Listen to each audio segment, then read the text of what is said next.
Hello, everybody. Welcome back to Arsenal X, the Xbox podcast here on the Boss Rush Network. I'm one of your hosts, Corey Derrigan. Alongside me, as always, is the wise Wisconsinite, Mr. Jesse Douglas. How's it going, everyone? Hi, Jesse. Hey. I don't know. Hey. Also joining us this week, special guest Dark Stoy, as opposed to regular Dark Stoy? Yeah, it's because I don't know. I'm watching the Twitch stream. I'm watching the Twitch stream right now, and I'm in full color, boys. No, I'm saying Yeah. You're dressed in all black. You got your black beanie on. It's like, God, Dark Stoy. Oh, yeah, that's right. I suppose. Oh, okay. Yeah, this is the time where Light Stoy turns to Dark Stoy. So I'm gonna be super edgy on this podcast. Edgy. Give me your best edgelord voice, Stoy. I could go emo, like, all right, like, give me emo Stoy. It's just so bad out there, man. Like, just I don't have any friends. All I do is sit around and play video games all day. I just don't. People suck, man. Life is a sexually transmitted disease.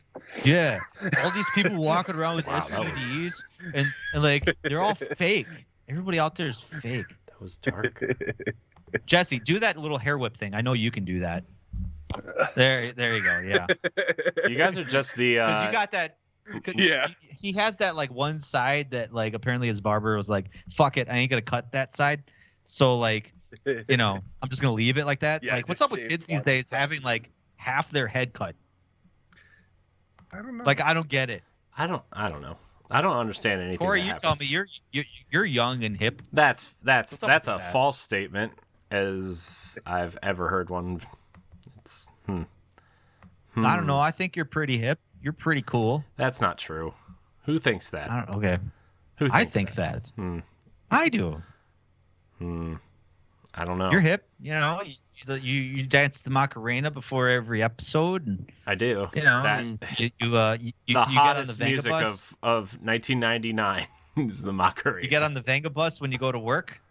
I drive my own car to work. By the way, I went to go get my car fixed today, and they informed me very nicely that Now that song was in my head. I did that to myself. Oh God. they informed me very nicely that it was going to cost me an arm and a leg next weekend to get it fixed, and I have to get it to pass e-check. And even to trade it in, my car has to pass e-check, but I have to pass e-check so I can go get my license tags renewed, my license plate tag. So it's a thing. It's a thing. Kind of sucks. Yeah, it'd be like that. So We I think I was gonna say they started kicking that back up again because for a while they were, at least by us, they were suspending registration on vehicles. So. yeah, I mean, At least it's still you still have like 60 days because of pandemic mode or whatever, but like yeah. still it's been like 20 for me, so whoops. It's okay. Yeah. It's fine. Well, I went. At least we're not.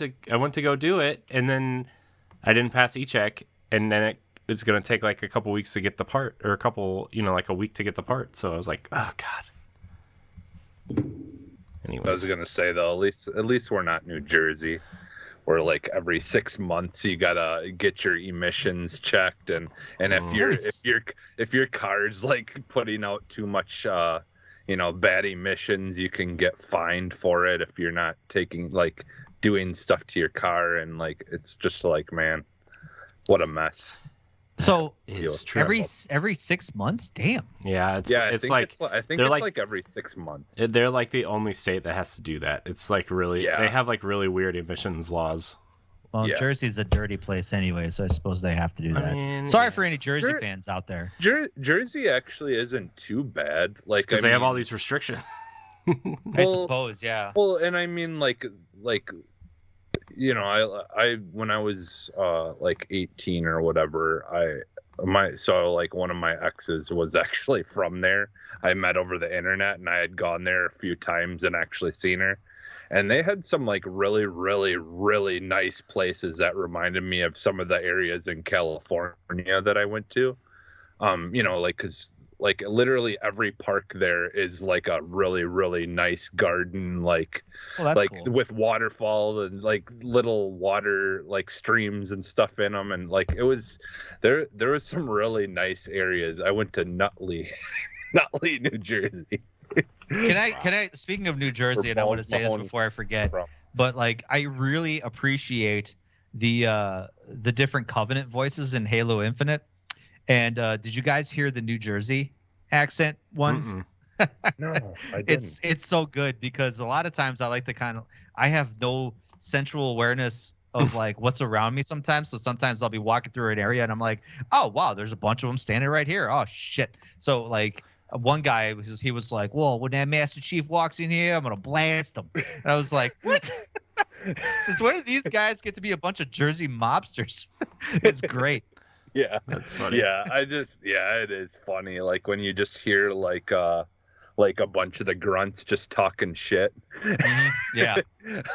Honestly, that's always been some of my favorite parts of Halo Infinite. I mean, I'll talk more about it later, but it's so cool that they still have that banter. But it's a pretty light news week in terms of like probably actual discussion. So like I think Halo Infinite and like, you know, announcements from Jeff Keighley's money making announcement program from over the weekend. Let's call it what it is. Yeah. It's man, the first half was like okay in terms of announcements, but then man, that second half was like I mean, I didn't really watch the whole thing. I was really just watching because I knew Hellblade was going to be there and I really wanted to see it. And by the way, spoilers, Hellblade looks dope as hell. Yeah. Pretty amazing. Man. But yeah, I know I heard that well, we'll talk more about it later. Yeah. Fine. Save it for later. Yeah. But anyway, Jersey, I'm pretty sure it's a nice place. Yeah. Pretty sure you guys are doing okay. I mean I'm from Milwaukee. I can't talk. You know, obviously, I mean, just like anywhere. I drink it's Hams. got its bad places. Hamster, so it's what does that say about me? Yeah, I mean, it's Jersey's definitely got its bad places. Like you know, like where I had to meet up with my ex was in Newark, New Jersey, which is like the murder capital of the state. Or like someone shot like every 3 hours or something stupid like that. You talking Detroit or? No, it's smaller, but it's worse. Why? Like why? Like I don't know. Why? Who's shooting people? Why do we need? No, let's not go there. I think I overheard actually that Milwaukee is in the top 5 per capita. Like we're up Chicago here. Like I mean, it happens like every day or something. Like you watch the morning news and it's like another one dead, another one dead, another one dead. Yeah. And I think we're up to like almost like 100, like I think about like 120 a year. Like it's whatever. Yeah. I don't know, man. How people are gonna make you mad about stupid shit these days? Like you know, some places it's like, hey man, like, you know, you looked at me wrong. Bam, blast you. Bam. Yeah, I mean, like when I went, just like that. You're that insecure about yourself that you just didn't like the way the guy looked at you. You know. Yeah, I know. That's the thing. Like I literally when I went, so while I was visiting, we went to New York. And like my ex straight up told me, like, just do not look at anyone. Don't make eye contact with people. Like in New York. Doing that now. Yeah. In New York? I don't. Yeah. Oh. Or Newark. New York. Oh, what? No, that's not true. I don't know. And things could have changed. I mean, mind you, this was, quite a few years ago. Yeah. I don't know. I think that's one of those things. Before 9/11. It's different. It's different for everybody. Yeah. Yeah. Don't take a picture with the fake Spider-Man. Yeah. That's all. So, man, good times. Yeah. Great times. How did we get here? I don't know. I think Jesse's. I think someone said something about New Jersey, and then Jesse's like took it way down to be like, hey, New Jersey's a shithole, and so is New York, and like everywhere is terrible, murder, everybody's murdering each other, and that's Yeah, I said the only thing good about Jersey is Mike's sandwiches. Yeah, Jersey Mike's sandwiches are pretty hot. Pretty good. Jersey Give you guys that. Mike's. So, I like your accents. thanks. I did my best. I mean, the Jersey accents, Oh, well. not your accents. I did my best. Yes, you did, and you do a any- great job of doing your best. I still did Anything's my better. best. Anything's better than the Boston accent. I don't know. I like the Boston accent. I know. Gosh. I keep it like every Don't- time I talk to Stephanie, I always. I know, wanna- I was gonna always want say, her to don't- kind of go full Boston. I'm I was going to say, don't Like- tell did Stephanie. Yeah. yeah, but No, she- I've ripped on her hers is before. pretty I light. was. I Yeah, feel it's like- pretty late. I feel like We've Wednesday talked about night. it before with her. I feel like Wednesday night now I'm going to get yelled at. She's like, what do you mean? I'm like, ah. No, like, see, that's the thing is, like, I like her accent sounds perfectly fine. It's I think it's more of like, actually, I think more Philly. That Philly accent is I think what I'm more thinking of.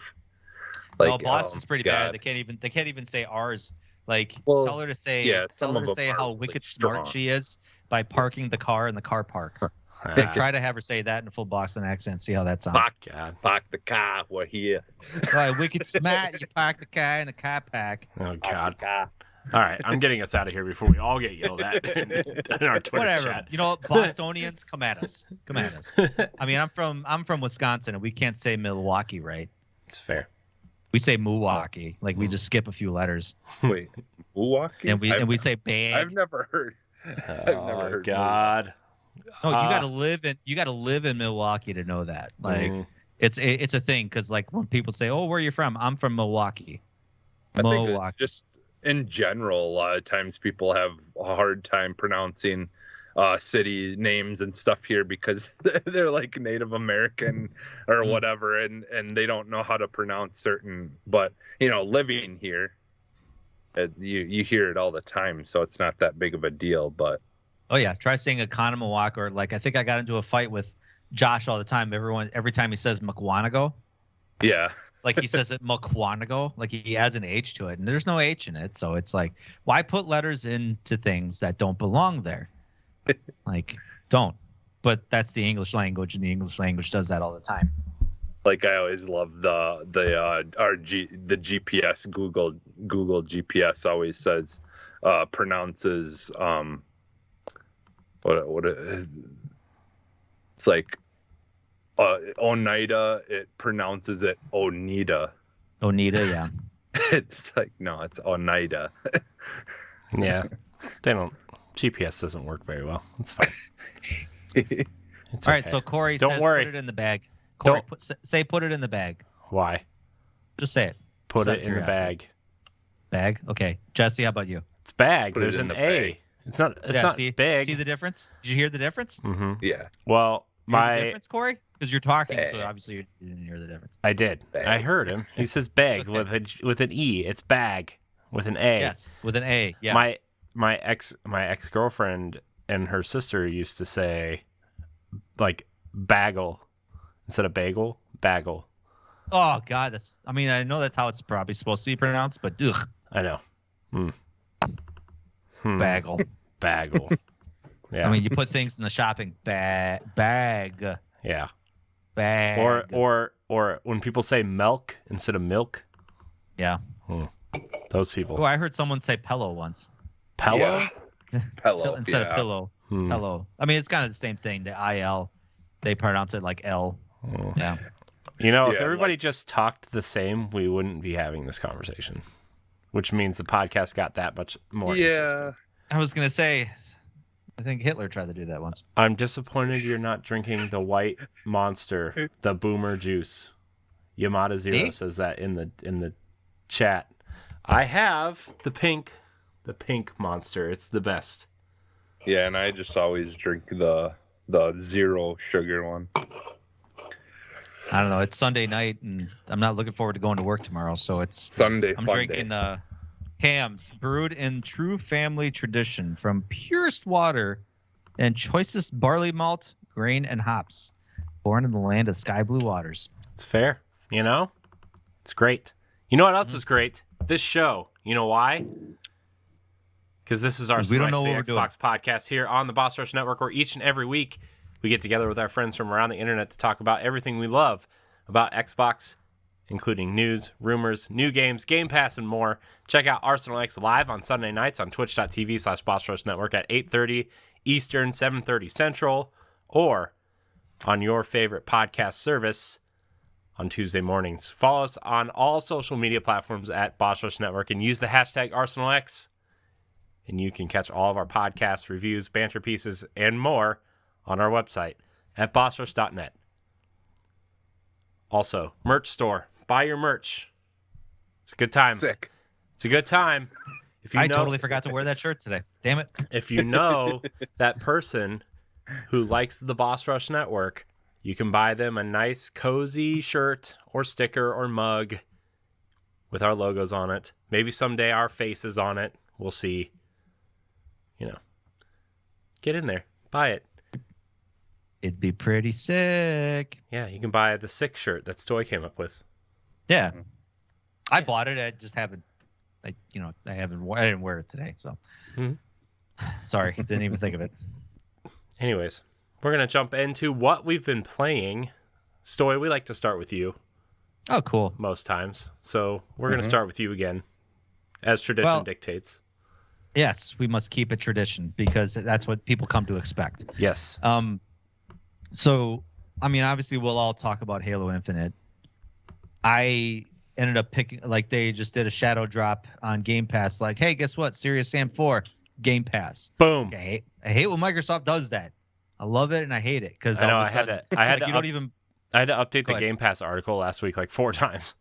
Yeah, that's why it was like so hard to keep up. It's like when I was doing it, I was like, man, they did it again, and it's like it's even worse now. I'm not complaining. Like they need to stop doing this because I love when they do it because it's always a surprise, and it's sometimes a really great surprise. But man, I'm thinking about just doing it at the end of the week now, like on Fridays. Yeah. And be like, here's hey, what came out on Game Pass this week. Yeah. That may make more sense. Yeah. Well, anyway. So they dropped Serious Sam 4, and I never played any of the previous Serious Sam games because the Serious Sam games are like very campy, kind of like Duke Nukem, where it's like he's always like fighting these alien hordes, and he's always got like a cocky attitude, and he's just always like this big gruff, like short sleeve T-shirt wearing guy with like jeans, and he's like jumping in and just killing aliens with these big weapons and stuff. So this is the same kind of style, and I think this was a Google Stadia exclusive for a while. Yeah, which was interesting. Like it was like, oh, Google Stadia's got the exclusive rights to Serious Sam for a little bit, and everyone was like, okay, like it wasn't a big, franchise that I guess a ton of people cared about, but now we have it on the normal systems, and it's on Game Pass for free. And let me tell you, this is like Doom, Wolfenstein, and Duke Nukem kind of all rolled into one. And we're talking old Duke Nukem because it's got like the witty one-liners, and it's kind of cool because the characters that you fight with like a bunch of other guys in your military group or military team, and you're fighting these aliens that are invading Earth.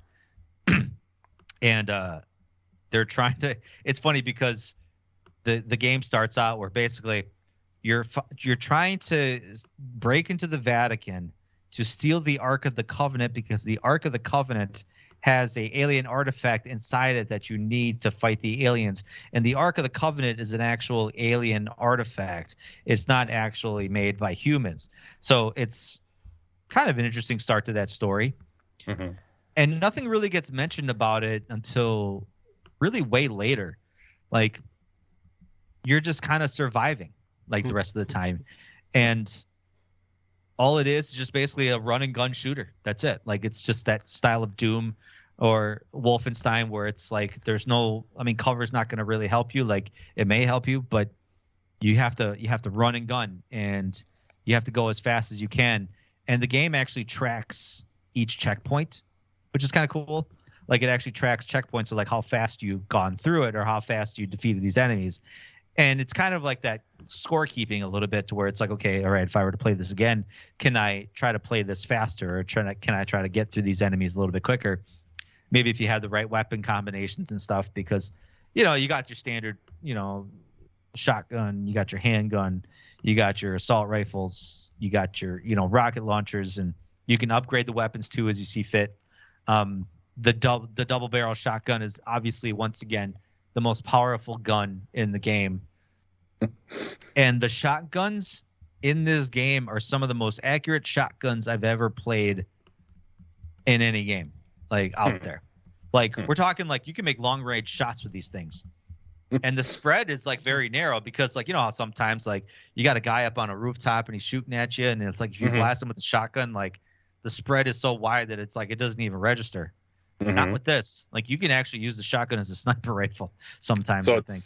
So they're shooting probably slugs more than an actual like. Well, yeah, because I think honestly, like video games tend to over exaggerate a shotgun blast. No, because it's, believe it or not, Corey, I think they do. No, I think that's they not do. true.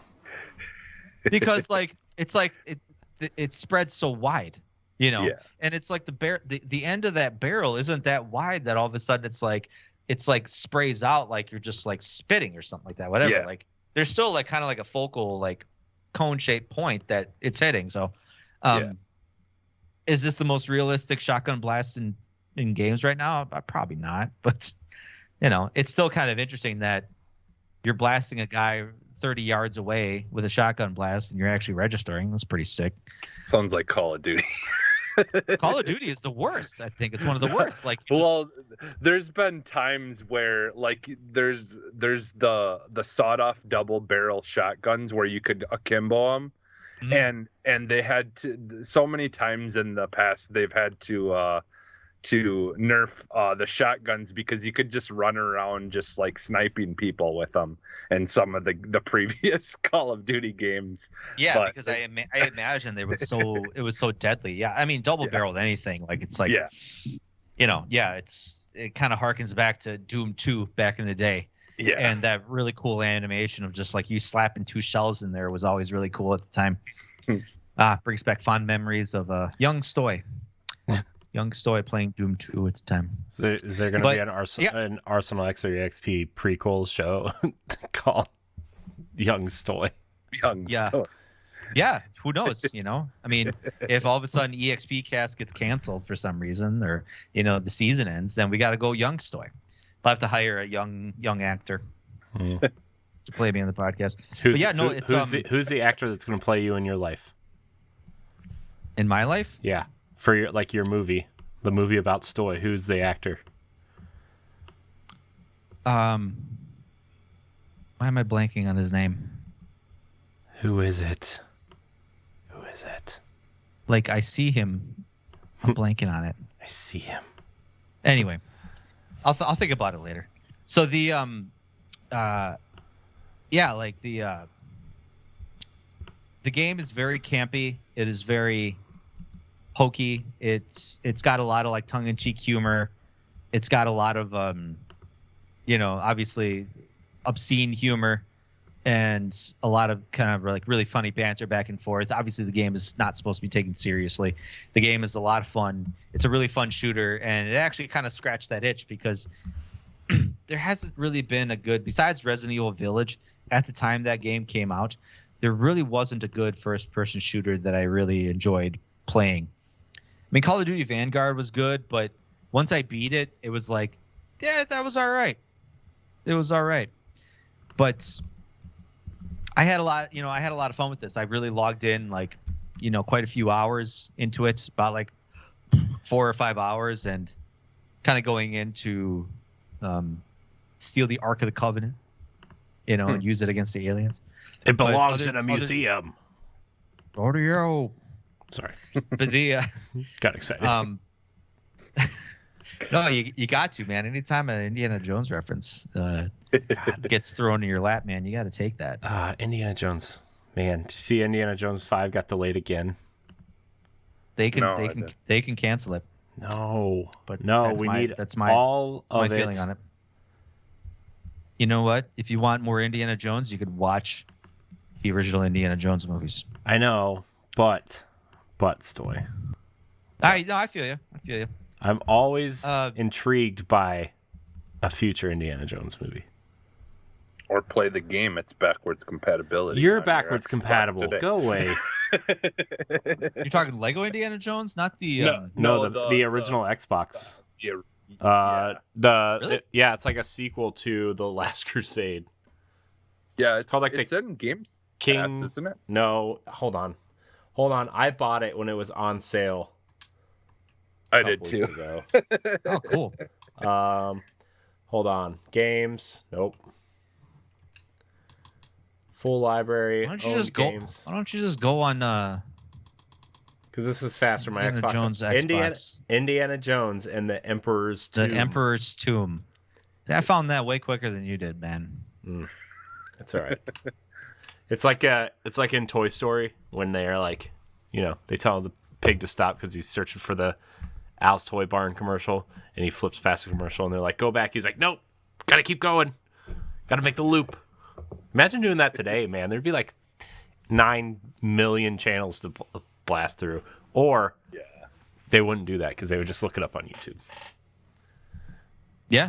Although YouTube can be kind of convoluted too. It could be a mess to try to find stuff on there. Side tangent. I was trying to find some quotes from Gears 5 today on the internet for Kate, and it turns out nobody has them listed anywhere, which really bothered me. Really?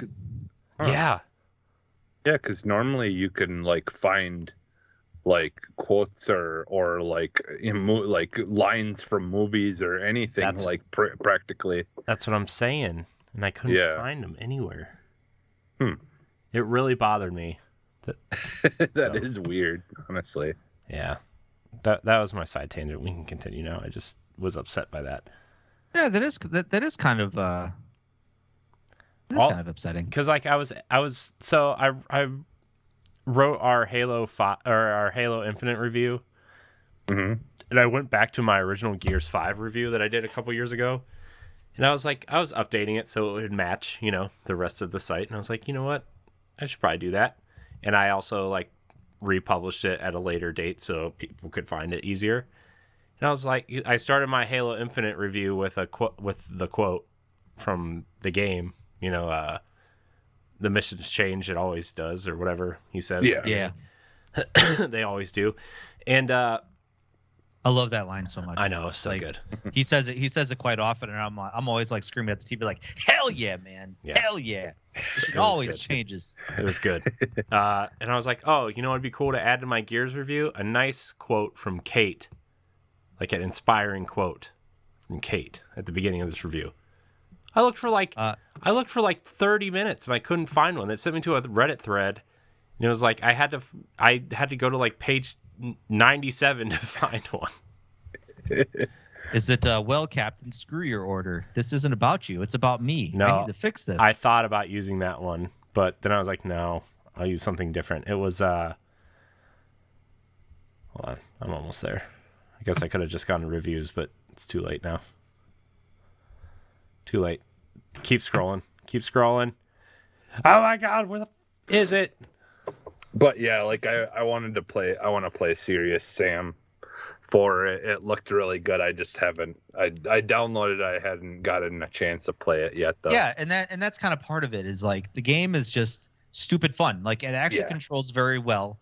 The level design is kind of well done because they're always these big open arena battles, because it encourages you. You have to move around. Cover is not your friend. It's not going to help you in this because the enemies are very fast moving. So you have to kind of have space.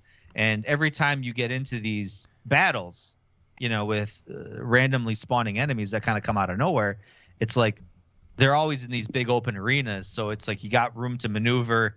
And I kind of like that because it's there's nothing worse than putting you in an area where there's hundreds of enemies, but there's so many obstacles and barriers that you're trying to run, you're trying to dodge, you're trying to dip, and then all of a sudden you run into a wall, or you run into a low barrier that's just kind of F's with you. So it's at the very least the areas are open and you can move around and stay competitive against the enemies, and there's always the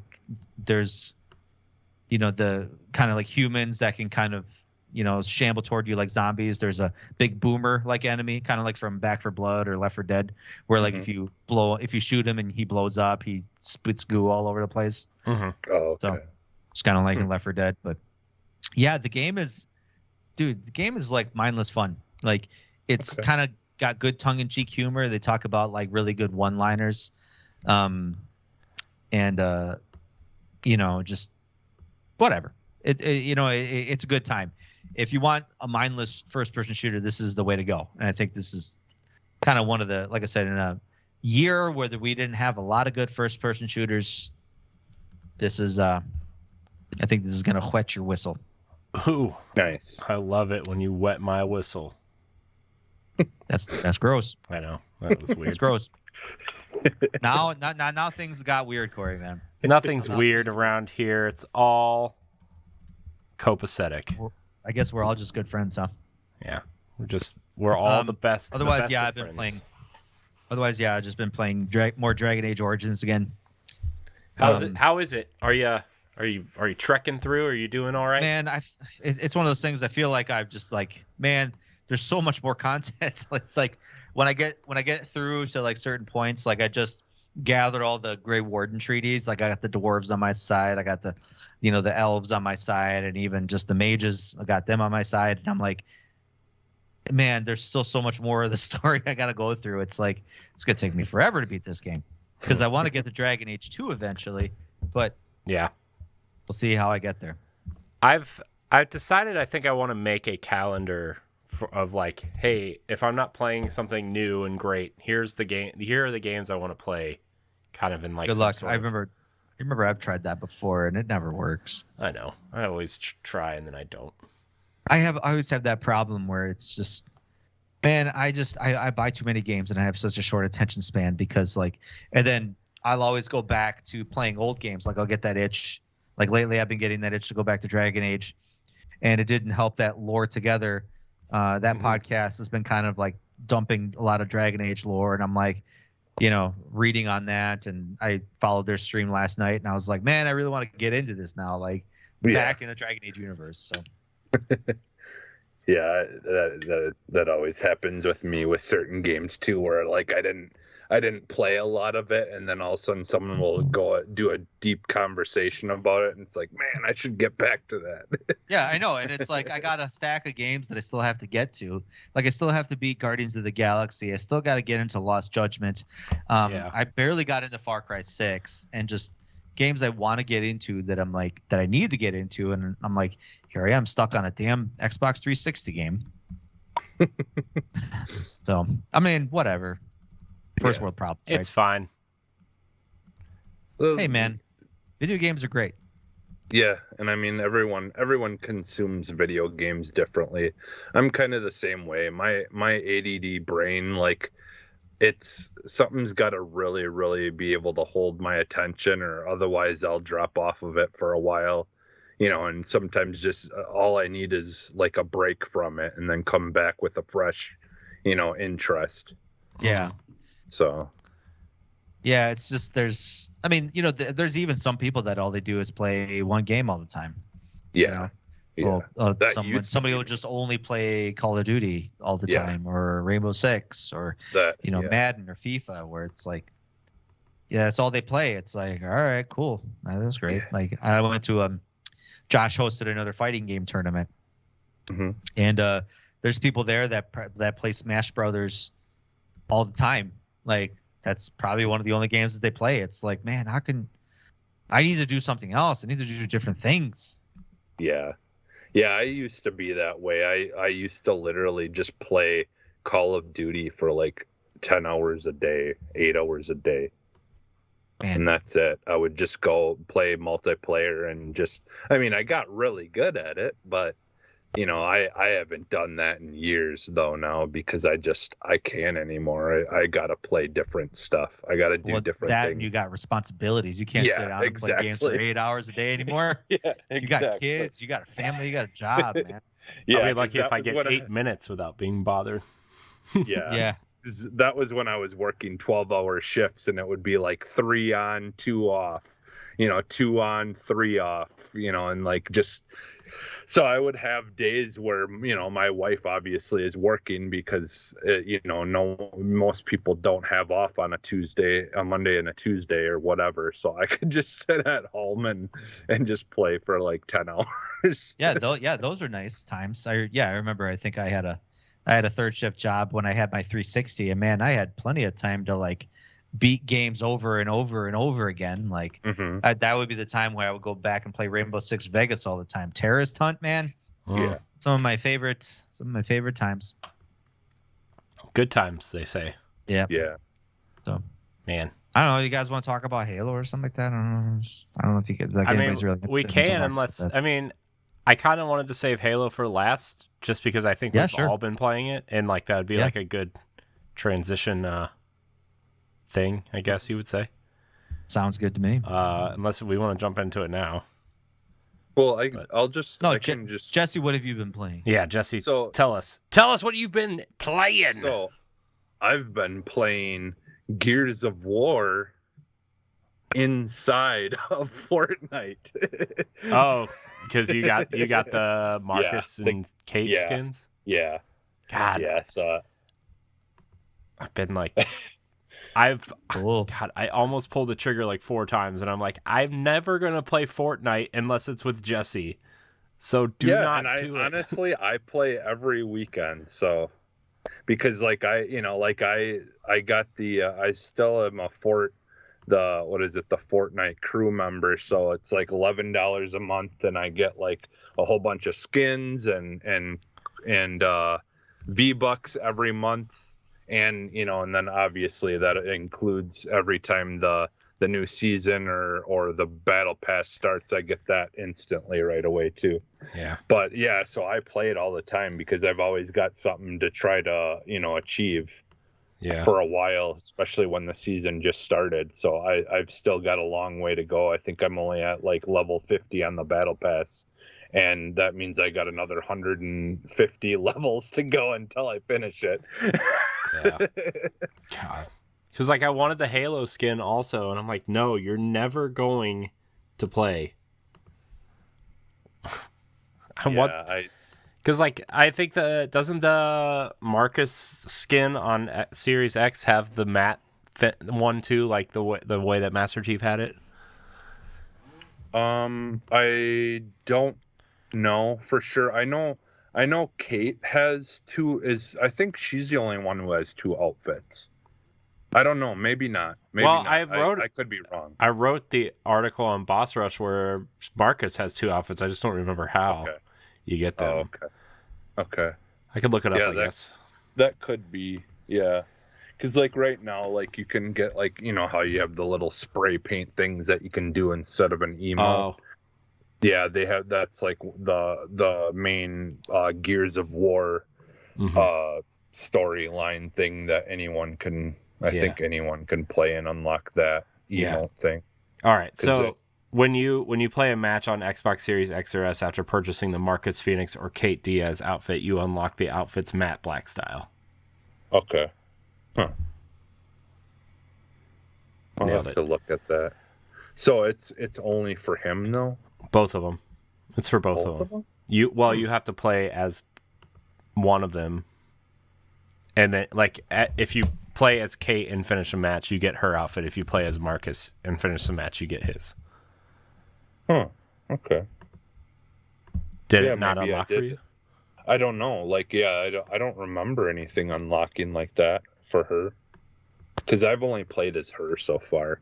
Oh. I just, honestly, like I've said before, Gears 5 has really, really been the one to really, really catch my attention story-wise. Mm-hmm. Like, I just absolutely love the storyline that they're doing with her. I know. Dude, God, I think she's just such an awesome character. And can we talk about how awesome Gears 5 is for like 5 seconds? It's $5 at Best Buy right now, by the way, people, the physical copy. That is probably the easiest $5 you'll ever spend. Also, digitally, Gears Tactics is also $5 right now. Nice. Buy those games. Yeah, if you don't have Game Pass, definitely. Because, Yeah, like that's another Even if you one. do have Speaking Game of Pass. games to go back to, Gears Tactics is such a good game. I know. God, Gears. Oh, that game is so good. Gears, God, I love Gears so much. I feel like Gears is still severely underrated. Anybody else feel that way, or is it just me? I feel like lately it's been like it seems like it's been relegated back. Like, during the 360 days, man, it was like the next big thing. Like Yeah. Gears 1, Gears 2, Gears 3, even Gears Judgment. Like I have a soft spot for Gears Judgment. But like once it came to Xbox One, like all of a sudden it was like, eh. Yeah, well, everything that came to Xbox One was Yeah, that's true. That was kind of like where maybe it stumbled a little bit more. And even like a lot of their kind of Xbox's first party franchises stumbled during that time. I mean, Halo did too. I mean, yeah. I mean, I think Gears 4 and 5 are awesome, but I mean, people I do just too. Yeah. didn't care for the Xbox One, so I mean. Yeah, I think that's the main issue during that time. I mean, we had so many good games that came out that just didn't get the attention they deserved because Quantum no one, Break. no one. Yeah, Sunset Overdrive. Yeah, Sunset Overdrive, obviously. Yeah. Well, yeah, It's not like a lot now- of people had the system at the time. Like, Yeah. In the beginning, PlayStation 4 hit the ground running and kept running. Like Xbox spent the whole generation trying to catch up, and admittedly, they got pretty far near the end when they really started to kind of change their strategy. But yeah, I think that really hurt a lot of their mainline franchises. Gears especially. Like we have literally no news on a new Gears game, and that's kind of a travesty because Gears is one of their biggest franchises. Well, I think the Coalition is working on something new before Gear 6. I think they did confirm that. Plus, they were working on that Matrix thing, which I don't know how much time that took, but also Rod Ferguson left, which I think is like a major. I played that experience, and they modeled a whole city. Like I know. I was wondering, like, why the hell? Like when I was downloading it, I was like, why the hell is this 20 gigs? I thought this was just an experience. It was an experience. It was a big experience. Literally walk around the entire city. Yeah, you could walk around the entire city, and we're talking like Grand Theft Auto size city, everything in full detail. Like, I mean, granted, like a lot of the pedestrian traffic was all kind of wonky and stuff like that, but for it being just like a basic bare bones experience that you could kind of like fly over and look at and stuff, and then walk around and just experience it, look at the buildings, look at all the detail, like Unreal Engine 5, man, that's like we haven't experienced next gen yet. Did you watch the Digital Foundry thing on that? No, I haven't. Oh my gosh, dude. It's like the nanite technology that is used in that engine is incredible. Yeah, you can actually cycle through that. You can actually cycle through how quickly they can change from day to night cycles. Like you can actually change a lot of the pedestrian traffic, the car traffic. You can actually change the weather, the sun angles and stuff like that. You can actually go through a lot of that during the experience part. Man, like it's amazing what this engine can do. And once games are starting to come out with this engine made, then we'll experience true next gen. But right now, we really haven't experienced anything close to this yet. Well, Gears 6 is supposed to probably run on this engine, right? Yeah, I also overheard. Isn't Perfect Dark supposed to as well? And so is Hellblade. Yes. Yeah. Which was the most. Oh gosh, dude! Like between the Matrix and Hellblade. Alan Wake 2, like I was so excited for that too. We'll get there. Yeah, it's our main topic. Yeah. Jesse, what are you playing? Let's roll through this real quick because I want to talk about some of this other stuff. So the last thing, I've been downloading a bunch of the demos from the demo area, because every once in a while I think they just kind of throw some demos up in there because now there's an actual demo section in the store or whatever. Oh, is there? on Xbox? Yeah, I believe there's a demo section now. And so I downloaded the demo of Blind Fate, Ito no Yami, I think it's called. And this is a really, really good, side-scrolling like samurai like style, kind of like cyberpunky samurai kind of style, like side-scrolling like platformer, I guess you'd call it, or whatever. Mm-hmm. And yeah, like, I mean, there's not a whole lot that, you know, to it, but it's just one of those games that's like, it's basic enough and fun, and you know, it has some depth to like certain things in it, and I just kind of, you know, wanted to try it. And like, when this full game comes out, I think I might actually get it, because it's a lot of fun. Cool. But yeah, it's Blind Fate. Yeah, and there's a demo of it you can play, and there's a bunch of other ones, like you can play I downloaded the Tunic demo again too, and that the one, I can't remember what the heck it's called, that we had seen the trailer for, where it's like you're looting like these like caves or something like that, but it's like Tetris, where you've got to like move the different platforms are in pieces, and you have to move it around. Yeah, I played the demo for that. That game is actually a lot of fun. What's that called? I remember what that's called. Loot River. Loot.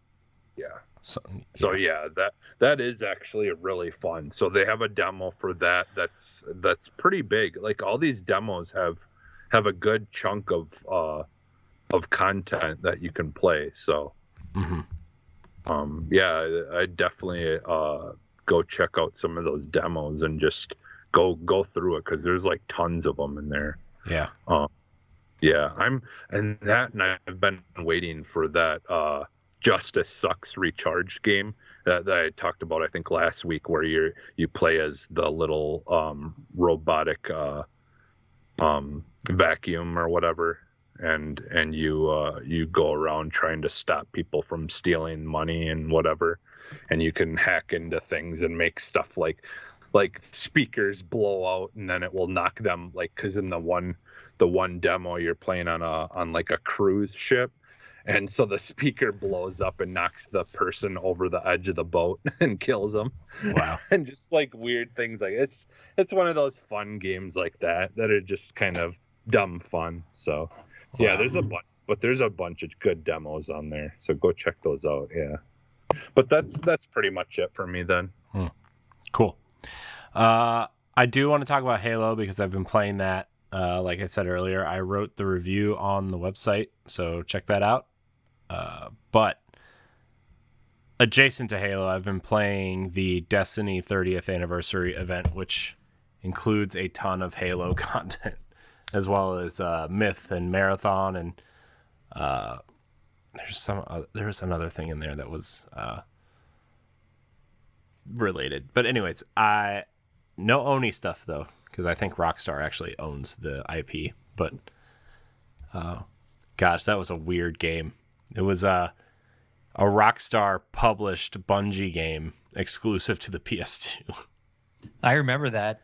That had a really cool case. Yeah, really shiny. It was the girl with the purple hair, and like it had real Perfect Dark theme, like art style to it, like on the case. It was actually a pretty cool game, honestly. Like it played very well, I remember. It was a third-person shooter, right? Mm-hmm. Yep. Yeah. So, so we did the new dungeon. Me and my friends did the new dungeon, which was really cool. It was very, wasn't incredibly difficult. And at the end, they reward you with Gallarhorn, which was the dominant rocket launcher in year one of Destiny 1. I'm choking on something. I'm all right, I think. Sure. So we got that weapon. I also got the battle rifle, based off the Halo 2 battle rifle. It's called the BXR Battler. That's what it's called. Yeah. I got that, and I got the energy sword, which is I forget what it's called. It's called Half Truths, I think it's called. So I got that, and I got the what it's based off of the plasma, not the plasma rifle, the whatever the beam rifle is in one of the in Halo 2 and 3. It's based off that, so I got that as well. And the exotic weapon for the one that charges up. Where you had to charge it up and shoot. No, it's like just like a laser that you just shoot, and it's just like a constant laser that you shoot. Oh, okay. Yeah, I think the one weapon I'm chasing now, when it's a pretty easy quest, I just haven't had time to go get it. The exotic sidearm that they included in this anniversary pack is the Halo 1 pistol. Yeah. And it's cool. It's called Forerunner, and it's really cool. The lore stapled to the weapon is what I forget what it says something like from a bygone era, the first wielder to save the world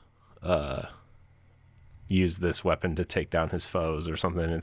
It's like this whole lore piece alluding to Master Chief, and it's really cool. That's cool. Yeah, I'm kind of surprised they didn't like work with Microsoft to get a universal helmet ornament that's Master Chief's helmet. But there's a lot of Halo and Marathon themed armor, which is pretty cool. The Marathon armor for everyone is really cool looking. And then the armor they give you is like just like this Bungie just looks like somebody just threw up Bungie on all the characters, and the Titans have the needler arm pad with like it just looks like the top of the needler, right, with the spike sticking out. And oh, nice. The vest on the back has like the Bungie logo with the lightning bolt, but also it says MC on the back. And there's a 117 hidden in like the hunter set and everything. Nice. It's cool. It's really cool. That is cool. Yeah.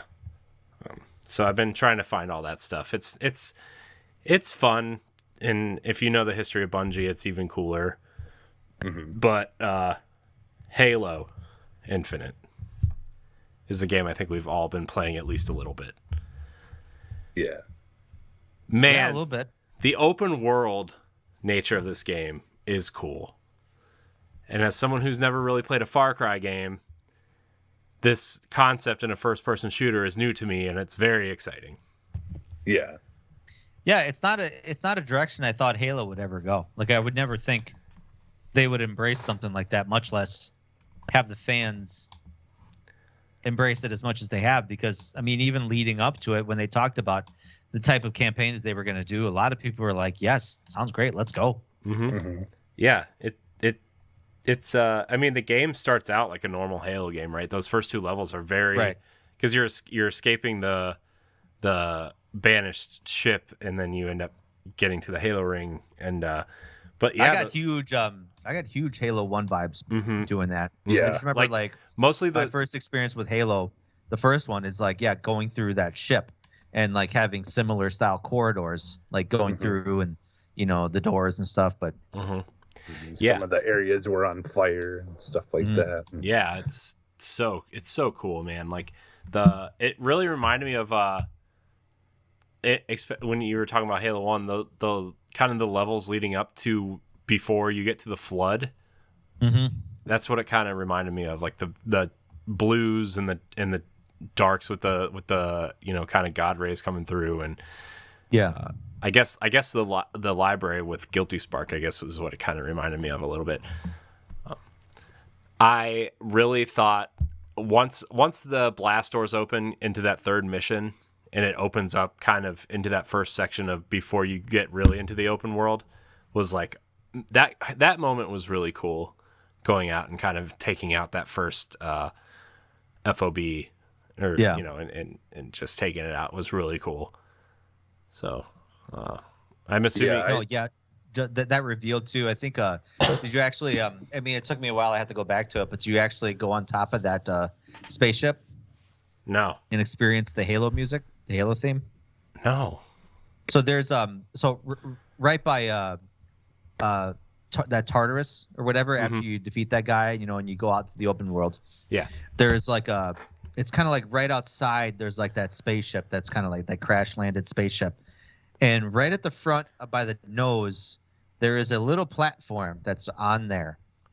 And you got to do some like trickery with to climb, and you got to go around it and stuff like that. It'll probably take like a couple minutes, but you go out on that platform and you stare out into the vastness of what the world looks like, and you're looking down into a large cavern, a large hole in the ground, and then you see like that Forerunner bridge to your right, and they start playing the Halo theme. Oh, that's cool. As you're standing there, and it's like we're talking like the male orchestrated. Mm-hmm. Yeah. Like it's really cool. It kind of like goosebumps, gives you chills, just like standing out there, and it's like you're like 1 foot away from like your untimely death. Like if you're not paying attention and just you listen to this epic music, and it's like, this is cool. Yeah, that is cool. Yeah, and there's also an see. arcade cabinet in the ship too. Oh, is there? I found that an accident actually, and you find a Forerunner weapon in there, and I was like really mad because you couldn't play the arcade. Like the arcade's just sitting there, and it does literally nothing. It's just a prop. What? Yeah, that would have been funny if you could play Spartan Assault on it or something. Yeah, or like one mobile game, some little like retro side-scrolling shooter that they could just like whip up in a day, like something. But yeah. I also like really find the events in the open world that you're doing really fun. They're all kind of variations on the same thing, but there's a couple that are like that feel really innovative and really cool. I like finding the Marines, and then you can take them with you if they have like a Warthog or something, or like when you call down a vehicle and you can go pick them up. It's really cool. And then taking out it's really fun to figure out where those Marines are, and then going and getting a Warthog and taking them to a tower, which are like the kind of the main kind of outposts that you need to take out, and like taking them and rolling up with a bunch of Marines to help you is really nice, because like they'll aggro the enemies while you can kind of take them out how you want. It's really cool. What was that one guy that you had to go after? He had the kind of like modified energy sword. It's kind of more in the southern part of the map. The sword wielder guy. He had he had the red one, and then like the shield looking one. I think he's called the sword wielder. Is that? I mean, that sounds. I don't know if that was. He is a named character. Yeah, I know. He is. Like in that opening cutscene, they referred to him as the sword wielder. But I forget what his name is, because I was just having too much fun shooting other guys and wasn't. I was trying to listen to some of the cutscenes while my kids were screaming or whatever. Plus, like, it's really hard for me if your name's not like a normal short name and I don't hear it a lot. Yeah. Like, there's a lot of named characters in Destiny. I've put over 2,000 hours in there, and like I don't know who's half these characters are because their names are so odd. Yeah, or like a lot of times you're just not invested in it. Like it's interesting with games. It's interesting that you bring that up, because with games sometimes I can kind of gloss over like a character because it's like their role is insignificant to my play. Yeah. So it's. Yeah. I hate to say it that way, because they're probably people that spent a lot of time developing these characters. Yeah, I mean, backstories and voice acting and stuff like that. And I'm like, I have no idea who you are. Well, I captured a bunch of footage for the video review that I'm gonna try to do on my own time, because I like really want to try to start doing those. And this is the first one I'm gonna practice on. But like, this is like a game where I'm like, okay, I want to play through this again. Because I really want to pay attention to it.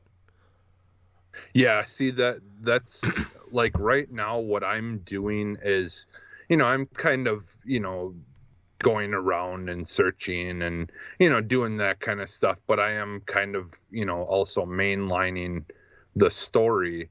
But what I want to do, because, like they said, they are going to add eventually where you can, redo any mission. And I kind of, like, fingers crossed, I hope they do it like they do in Division, where you can go to a spot and then there, like in Division, then you can pick which difficulty you want to replay it in. Well, they do that in Master Chief Collection. Yeah.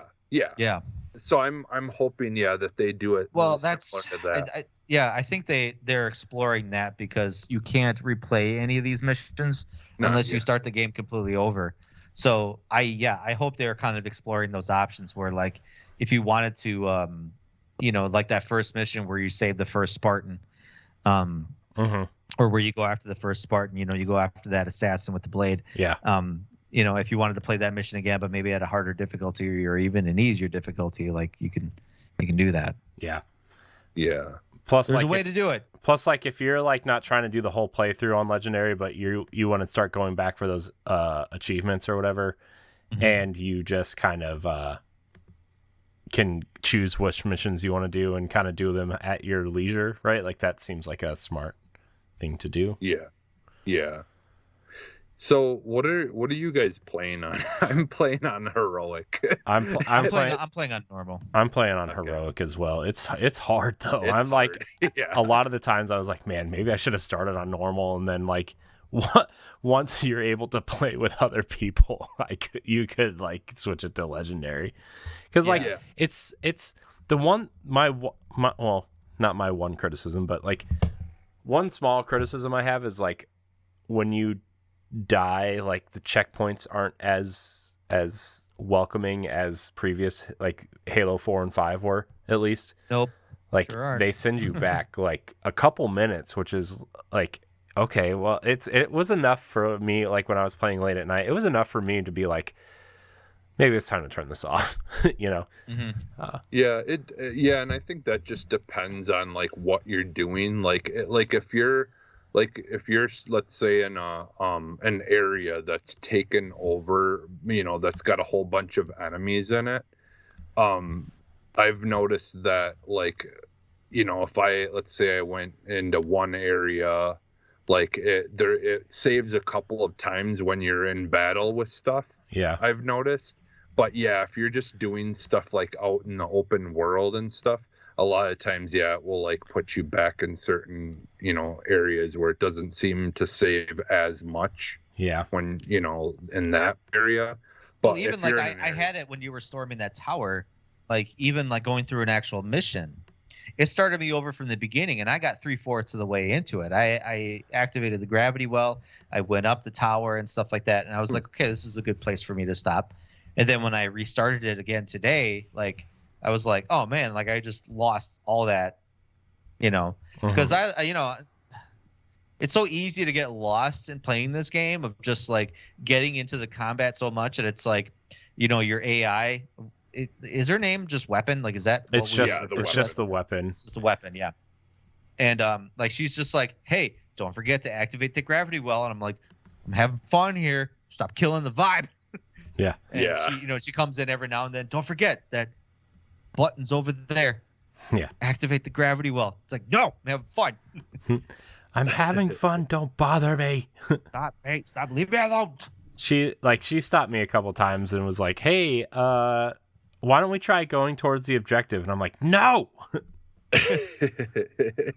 No, I'm having fun. Leave me alone. No, I'm going to find this audio log because I hear beeping in my earbuds, which is a really cool feature, by the way.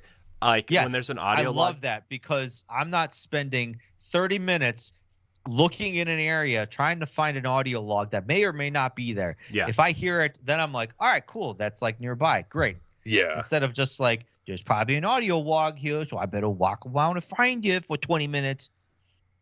Yeah. I do like that that there's a lot of little things, and I like that, kind of, again, like I do get some Division vibes from this, and some Just Cause. Like the grappling hook reminds me of Just Cause, because that's how I get around a lot in Just Cause, is using that grapple. Dude, the grappling hook in Halo Infinite is the best thing they could have ever done.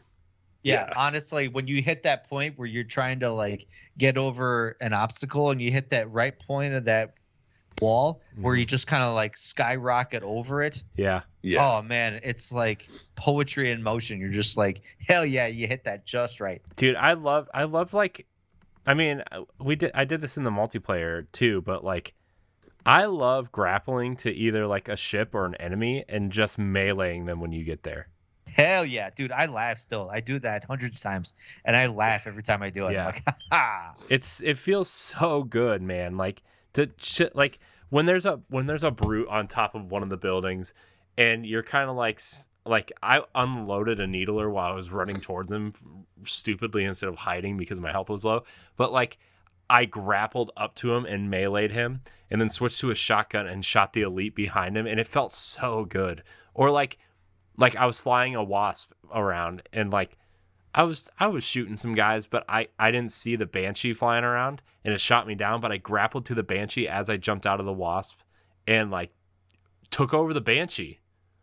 Like it was such a like Sick. it was such a like something you see in the trailer, and you're like, I'm never gonna be able to do that. That's just something cool they did for the trailer. And it's like, no, you can totally do it, and it totally feels natural. Especially when you start upgrading. Because like there's a small RPG element to this game, which is kind of neat. Yeah. I love the fact that you can upgrade stuff.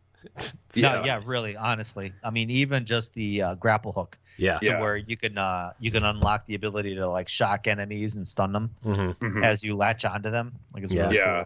Yeah. My grapple hook and my shield are my grapple hook is maxed out. My shield is almost maxed out, and I've upgraded some of the other stuff. Yeah. The one dude though that we were talking about, I think his name is like Okro or Vagadoon. Oh, the sword wielder guy. Yeah, totally normal name that I'm gonna remember. Yeah. Well, so this is one thing I wished with those targets like that. I really wish that those weapons then that you unlock from them would be in your outpost things where you can, you have that chest where you can pick which weapon you want to unlock. I wish those weapons would then be available. Those variants would be available because be a good idea. Yeah. Because the one character that I killed that was so far the hardest one I went against was the one that had the rocket launcher that actually has the lock on, because the normal rocket launchers don't lock on, only that one does. Yeah. And so I wish you would be able to unlock that variant of that weapon then in your chest things that you can pick weapons from. I hope they do. And I don't know, maybe it's just a matter of going into those Reddit posts or whatever, or their their Discord chat thing where they're kind of looking to see what people say and stuff. But yeah, like otherwise I don't have a whole lot of complaints other than audio. The audio cuts out so much for me. Yeah, it cuts out a lot when I'm using my wireless headset, but when I plug a wired one in, it works fine.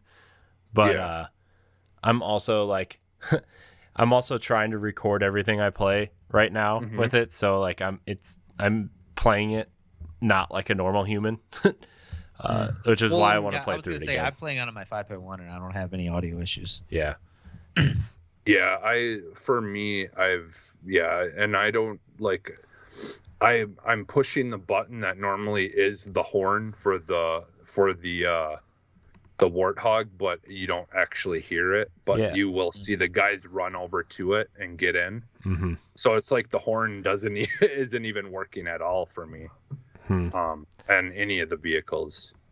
So I don't know what's going on with the sound and stuff on mine, but yeah, there was only one time where I experienced some kind of sound issue, and that was when I guess slight spoilers for the second mission, I guess, when you find the weapon and like you go into that phase where you talk, like you're seeing the data of Halsey and Cortana when she introduces Cortana to you. And like, I had a little bit of a hard time hearing Halsey. Oh, okay. But then like there was a small patch. I don't know if it was like there was audio things in that patch, but I haven't had any since then. Okay.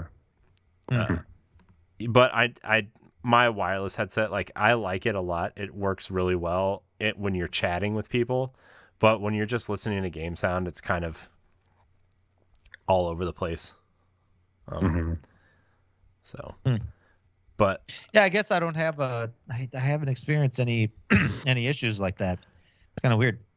Yeah, and I did actually have 2 times where the game kind of froze for a second. Yeah, I had and I did have to. Sorry, I keep interrupting both of you. I'm sorry. I did have a issue on my Series S where that third mission when the blast doors open, like as soon as you walked out, my Series S locked up twice, and I literally had to unplug it to reset it. Wow. But I made it through, and then it was fine. Yeah. But that initial, So.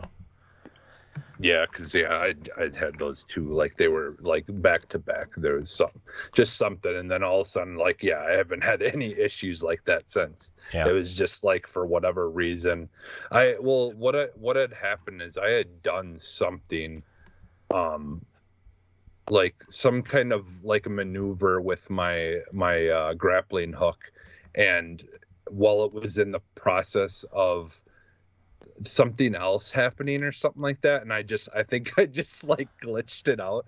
I just like did something that the game just did not like. Yeah.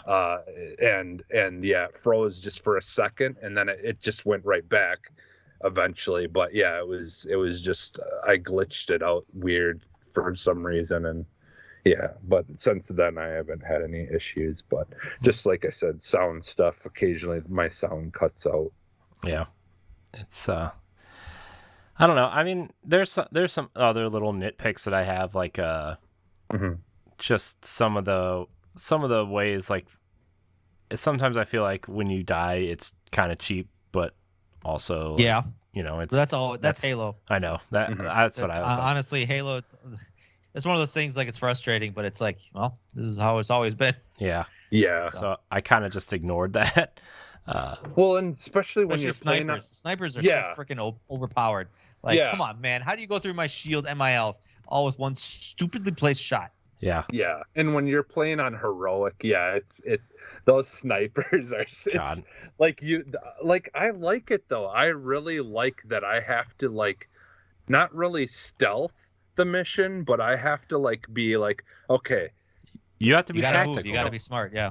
Yeah, be like, okay, I'm gonna step out, see where these laser beams for the snipers are coming, so I know where they are, and then I'll go back into hiding, and then slowly take each one of them out, and then I can move forward, and then worry about the rest, and make plans from that point on. But like, I really like the challenge that I have right now in heroic. And yes, it gets very hard, especially when there's a point where I had to go against 2 of the invisible dudes. Oh god, dude, swords. Those invisible guys suck. God. How many times have I been like, how the hell did I die? Yeah. God, they're like. I like it though, because it makes you use all of your abilities.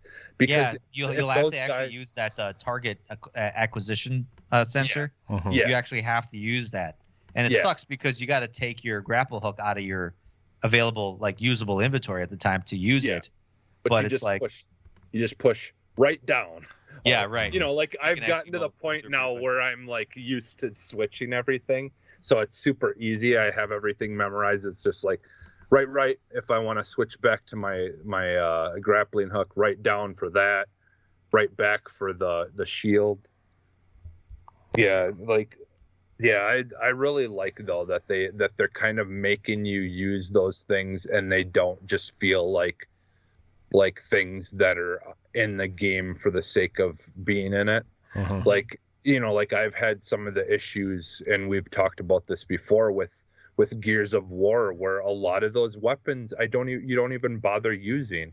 But I feel like this is the first Halo campaign or I actually like using different combos of guns for certain situations that I'm gonna be going into.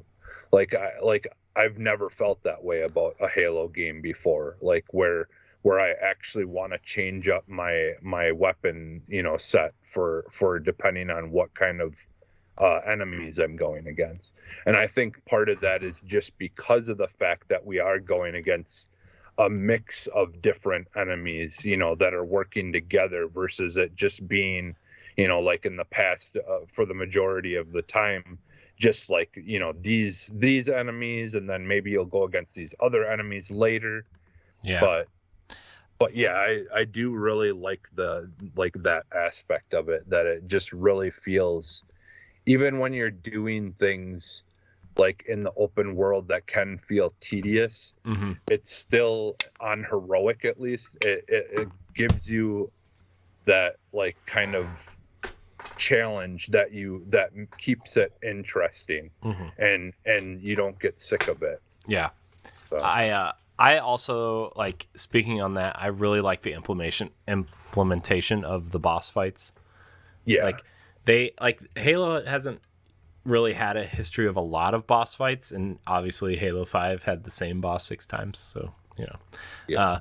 But like they feel like a natural part of Halo moving forward. Like, I really like that they're all different and they all have different weapons and they all make you think tactically differently.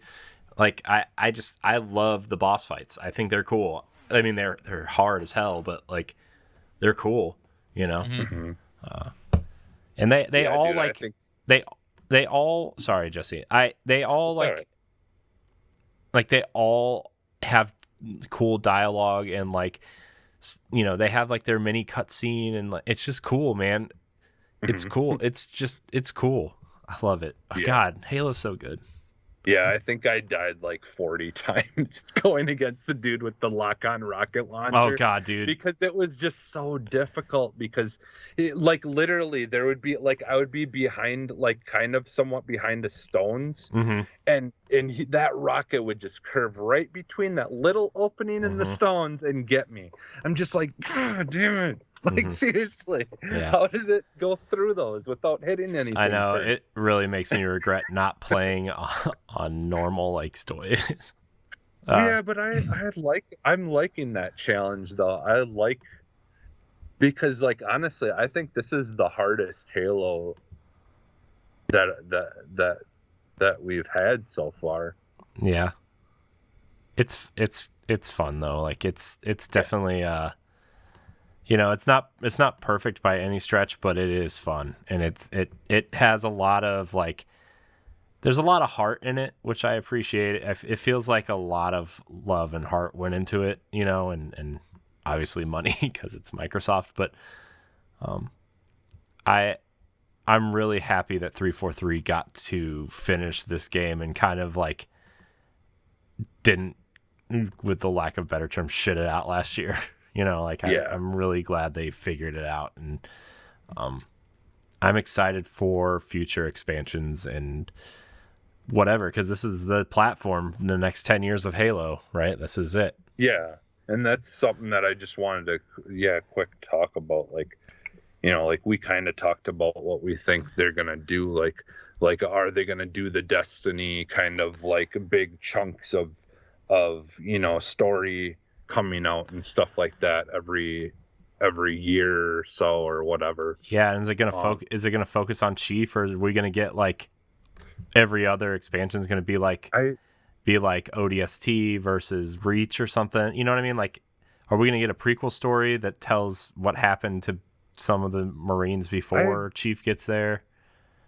I mean, I could see that. Like, I could see, like, learning, like, what happened to the dude, that you're with, the pilot, like what happened before he got to that point of where he ran into you, or something like that. Because we, like, I know a lot of people have been complaining about that, have finished the game, that they kind of, like, upset, like they didn't really like that, like they don't know what's going on in the story. But I think that's just because, like we said, like this is the beginning of a very, like an epic tale that's being told, and I think we're not supposed to really quite know yet what's going on because it's very early on in the story.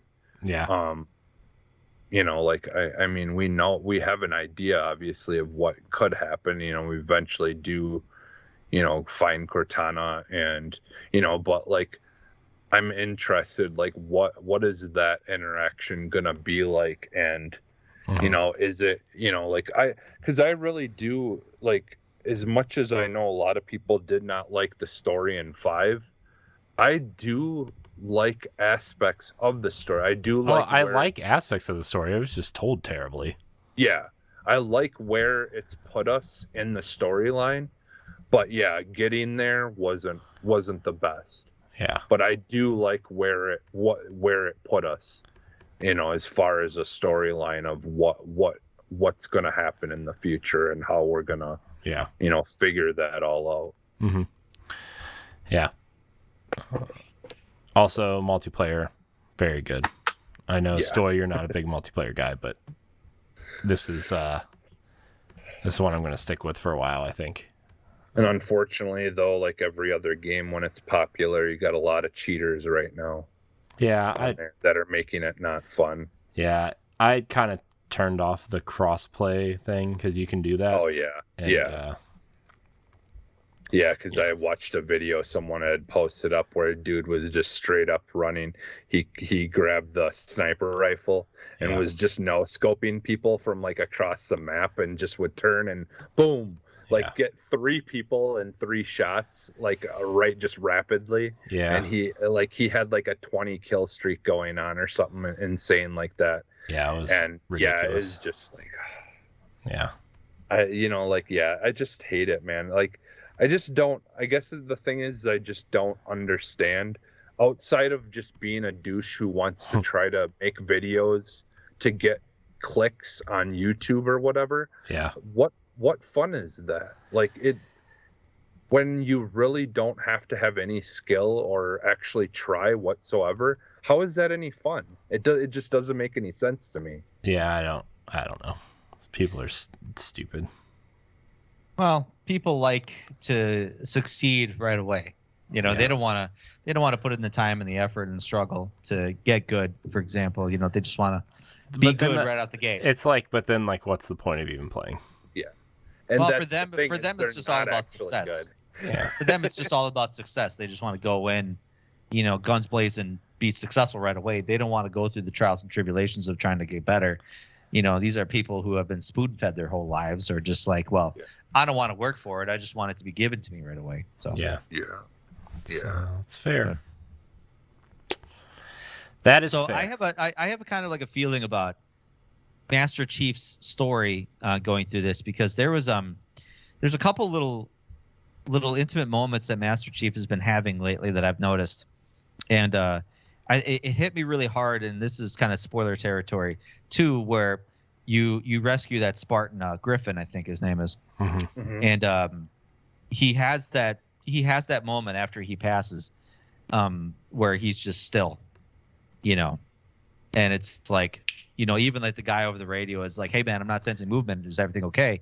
It even like Weapon is like trying to talk to him like, hey Chief, like you're, like kind of at a loss for words, because I think a lot of the death around Master Chief is starting to hit him. And you saw that when you encountered the first Spartan death that you saw, like, where even the Weapon was like, she's probably been dead for over a month. And even just him like grabbing her gun and just putting a hand on her helmet, and just seeing those little kind of like brief moments of just remorse and that he's having. And it hit me even harder, just like that pause where all of a sudden he snaps out of it. He's like, all right, we gotta go. And it's like, okay, all right, you had your moment. So like that was probably one of the most powerful scenes for me. And I know there's plenty of game left, and I'm hoping that they kind of push that a little bit more in the rest of the story. And I'm sure they do, but that was probably one of the most powerful, most emotional scenes that I've had in Halo. Like, well, there's that. I've never been attached to Cortana Mm-hmm. that much. So like, at the end of Halo 5, like I was like, Yeah. see you later. Yeah. Well, I think a lot of people though with Cortana is like they're not attached to Cortana per se, but they're attached to the relationship of Chief and Cortana and how Chief, she's really the only one that can like, for lack of better terms, control Chief. Mm-hmm. And when that happened, everybody felt for Chief because he lost. It was like a sense of loss. And I mean, to your point too, when he finds that Spartan, you see it even earlier, like when he's saved by the pilot and he goes to float through space, and you see the Marines floating through space, and like he clearly pushes the Covenant out of the way, but he like takes care of the Marines as they float by, and like you know what I mean. Like there's those small moments too. Well, even like taking the Marines assault rifle, like it was like, hey man, like I don't want to take this from you. This is your weapon, but it's like he takes it slowly and with utmost care. Like it's not like he just grabs it and just keeps going. Like I think it's starting to hit him. It's just like to constantly be like alone on the battlefield has got to be kind of draining on him. Even though he's the guy that's just like the mission's changed. Let's go. He's so business. He's so like, let's go. Let's get this done. Well, that's the fault of Master Chief, right? Is like he's vulnerable, and that was kind of like the point they were trying to make in Halo 5, I think, very poorly, is that he's been humanized. Like he's a humanized Spartan, where like the Spartan 3s and Spartan 4s are straight up business, right? And the Spartan 2s were like like some of them were faulty, and so some of them were killed, or like some of them were released from the program, by death, really. But Master Chief is not the way the Spartans are supposed to be mentally, and like it's like Stoy, like you said, it's starting to wane on him. And I mean, you think about how long Chief has been in the suit, and like over the course of Halo, since Halo 1, right? Like it's been 10, 12 years at least, and like he's seen so much death, and where's Blue Team, where's Red Team, where's all these other Spartans that what I mean. Like there's so much that Chief has been through and found, and death, and I mean any of that would start waning on you. And I wonder if they're gonna tackle Chief's like mental health at some point. I mean, not directly. That's going to be tough. Yeah. Yeah. Go ahead. Yeah, I think. Yeah, like I mean, like you think about it, like he's constantly being put in a situation where he has, he's having to deal with that guilt of being the last one left in his group. Like that's at least that's how it probably feels like. But he's not though. Blue Team his team was in Halo 5. Like Blue Team was in Halo 5. I know they kind of like want to just kind of make you think Halo 5 didn't exist, but it's canonical. It exists. That story exists. Those Spartans are there, and like I don't know.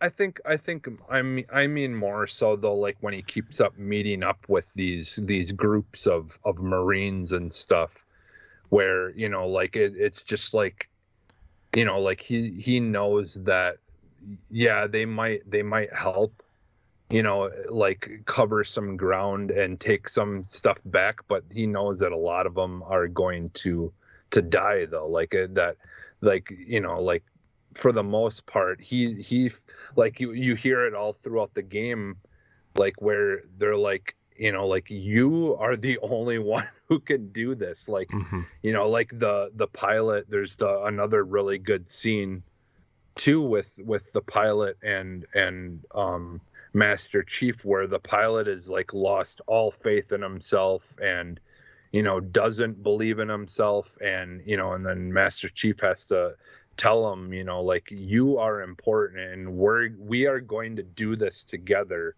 Like you and me are, like I will not fail again with you like I did with Cortana.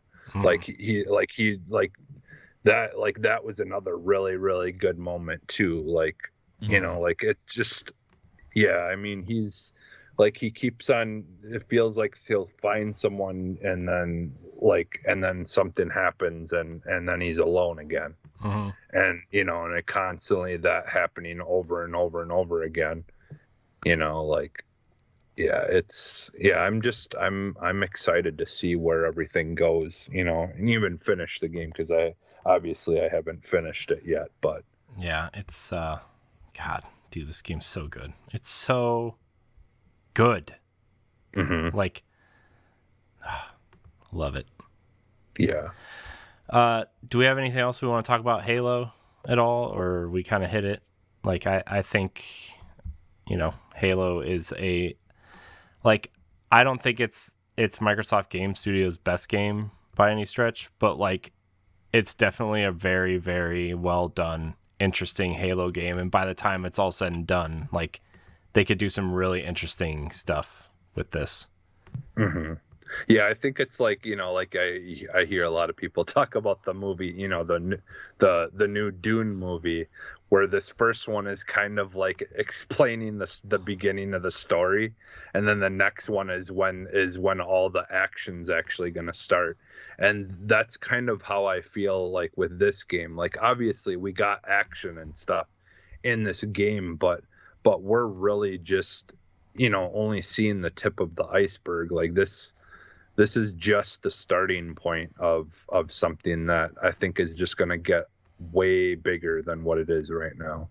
Yeah. So, well, Halo Infinite is out now. You should play it, especially if you have Game Pass.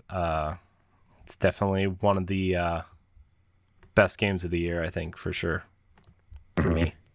Just out of curiosity, is it playing in HDR for you guys?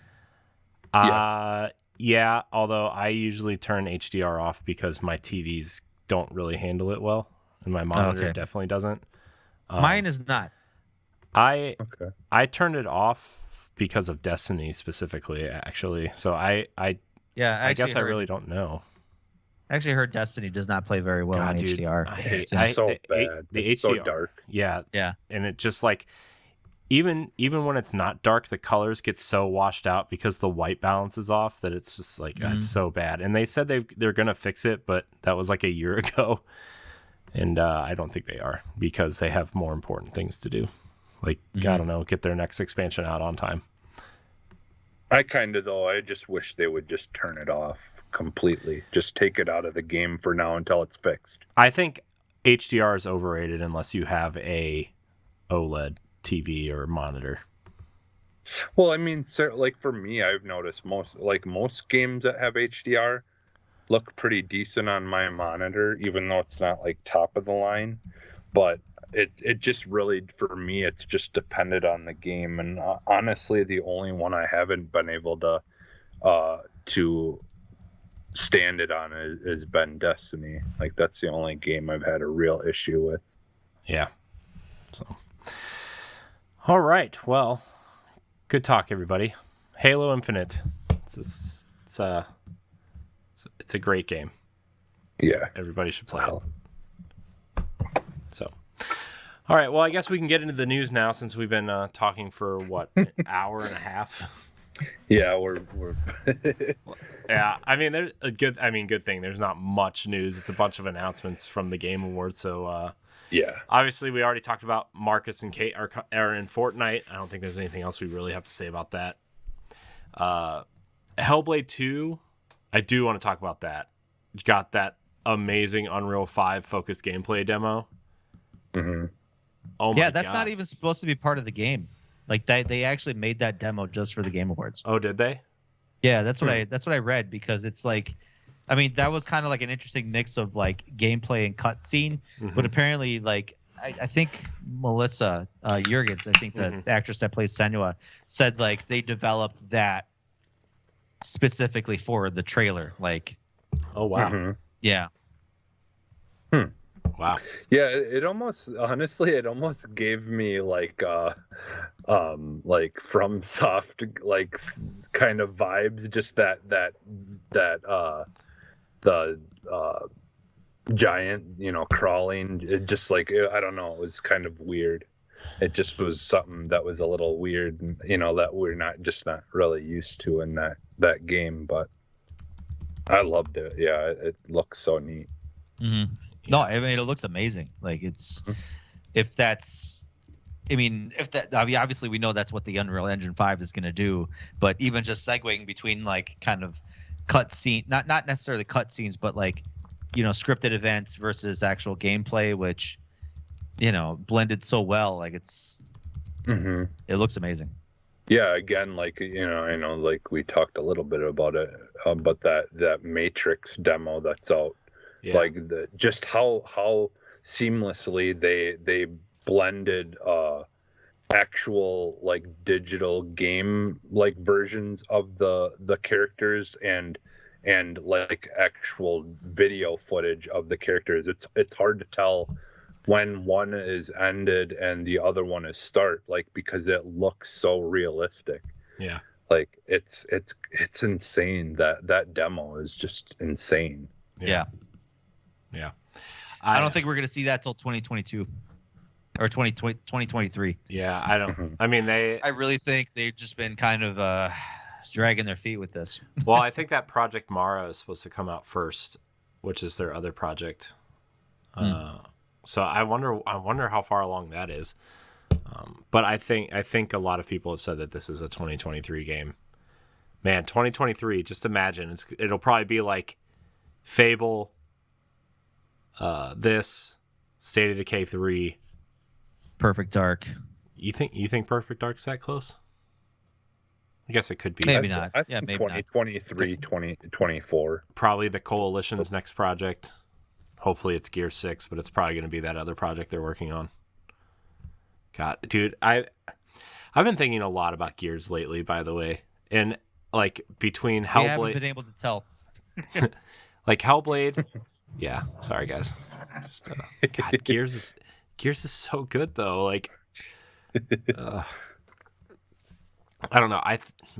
The more I think about Microsoft's lineup in the future, it's like, man, they've got a lot. They've got so much announced and coming that it's like insane to even keep track of. And thank God for Game Pass is all I can say. That's all I can say is like, thank God for Game Pass. Man. Yeah. I mean, Avowed, Outer Worlds 2. God, there's so much. I can't even remember everything. Compulsion's next game, Project Midnight, whenever that's announced. Not to mention all the, the games that we don't know about that are like, like indie games that they'll like get exclusivity, like timed exclusive deals. Yeah. Like Death's Door, that we got this year and stuff. Yeah, God, I keep going to the store to buy Death's Door and I keep forgetting. Thank you for reminding me just now. I've been in the store and like I get sucked into the deals section. And I'm like, oh, let me check out what's coming. And then I exit out and forget to totally look for Death's Door. It's only $20, right? Yeah. I actually, the other day, I went back and started it over again because I love that game. But oh, by the way, just FYI, as I'm in the store, the Middle Earth Shadow of Mordor and Shadow of War bundle with all DLC is only $10. Damn. Which is a good deal. I just wanted to give a PSA out there because it ends on Wednesday, so it'll go up. This show goes up on Tuesday. So, yeah. Sorry, I'm doing math in my head, guys. Math is hard. Anyways. But yeah, Hellblade, dude. Like, her, her movements, like, the way, what really impressed me, it wasn't, like, the way it looked or the way, like, because, like, you can do all that kind of stuff in demos and stuff, but, like, her facial animations and, like, the spinning image of Melina Jurgens in the, like, yeah, in Hellblade 1, it looks like her, but, like, this makes that original model not look like her. And you know what I mean? Like, it's just, like, the character model is insane, but like when she's running out of the cave from the giant, like when she's running, she looks like if you've ever watched video of her running, like training and stuff, I don't know if you follow her on Instagram or anything, but she posts her training videos on there. It looks like the way that she runs, and like her arms are like tucked in and like really like tight running, and like the way she throws the spear and like stumbles when she throws it a little bit is like all these little things make it look so interesting. Yeah. And that giant was gross, by the way. Just grotesque. I'm sorry. Gross. Yeah, that little flab underneath his armpit. Like, Yeah. what the hell is that? I know. It was like, God, what do you got? Like Skin tag. Yeah, giant skin tag that's bigger than a human being. Good one. Yeah, she's been going through like I think 2 years of like kind of like combat training because she wants to do all the motion capture herself. And like, so it's good so that it becomes authentic. So you like that it's like, okay, obviously, her body model moves like, but like her movements don't fit the body model. So obviously they want it to look natural. But yeah. I also like the look, like they changed the look a little bit from that original look where like it was very colorful, like dark but colorful in the last one, and this is more like she's got the navy face paint instead of the like the red and like the dark clothing on. Like it looks cooler, I would say. Also like the little details in the braid and like the hair ties and stuff was really cool. I can't get enough of the way this game looks. Yeah. This is definitely, has been, since I finished the first one, has been something I've been anticipating for a long time. Yeah. Like, I just love the character. I love the whispering and stuff that happens. Like, because like you have to play these games with headphones because there is no other way to experience it. Yeah, like no other true way. Yeah, like just having all those whispering and stuff, switching from ear to ear and stuff while you're playing. It's just such a I just really love that kind of audio stuff. Yeah, I wonder how big this game is going to be. It's definitely giving me more God of War vibes, like we kind of talked about like a couple months ago. Instead of as much as I wanted to be like a Horizon style game. I know that didn't really make sense for like, the voices in her head or whatever, but like a God of War style game might work better. And it seems like that they might be going that direction. Although I don't know how the scale of this game, if it's going to be bigger or whatever, which it kind of looks like it's going to be. But anyways, we'll move on. We talked a lot about this game. It looks so good though. Speaking of games that have been around for a while, Cuphead, the delicious last course, has finally got a release date. And I love what have they been doing the last 4 years? I gotta know. Drawing the entire DLC. I mean, the whole game is hand drawn. They might as well just call this a sequel. I know. You've been dragging your ass for 4 years. I totally forgot this game even existed. And then all of a sudden say, hey, we finally got DLC for a 5-year-old game.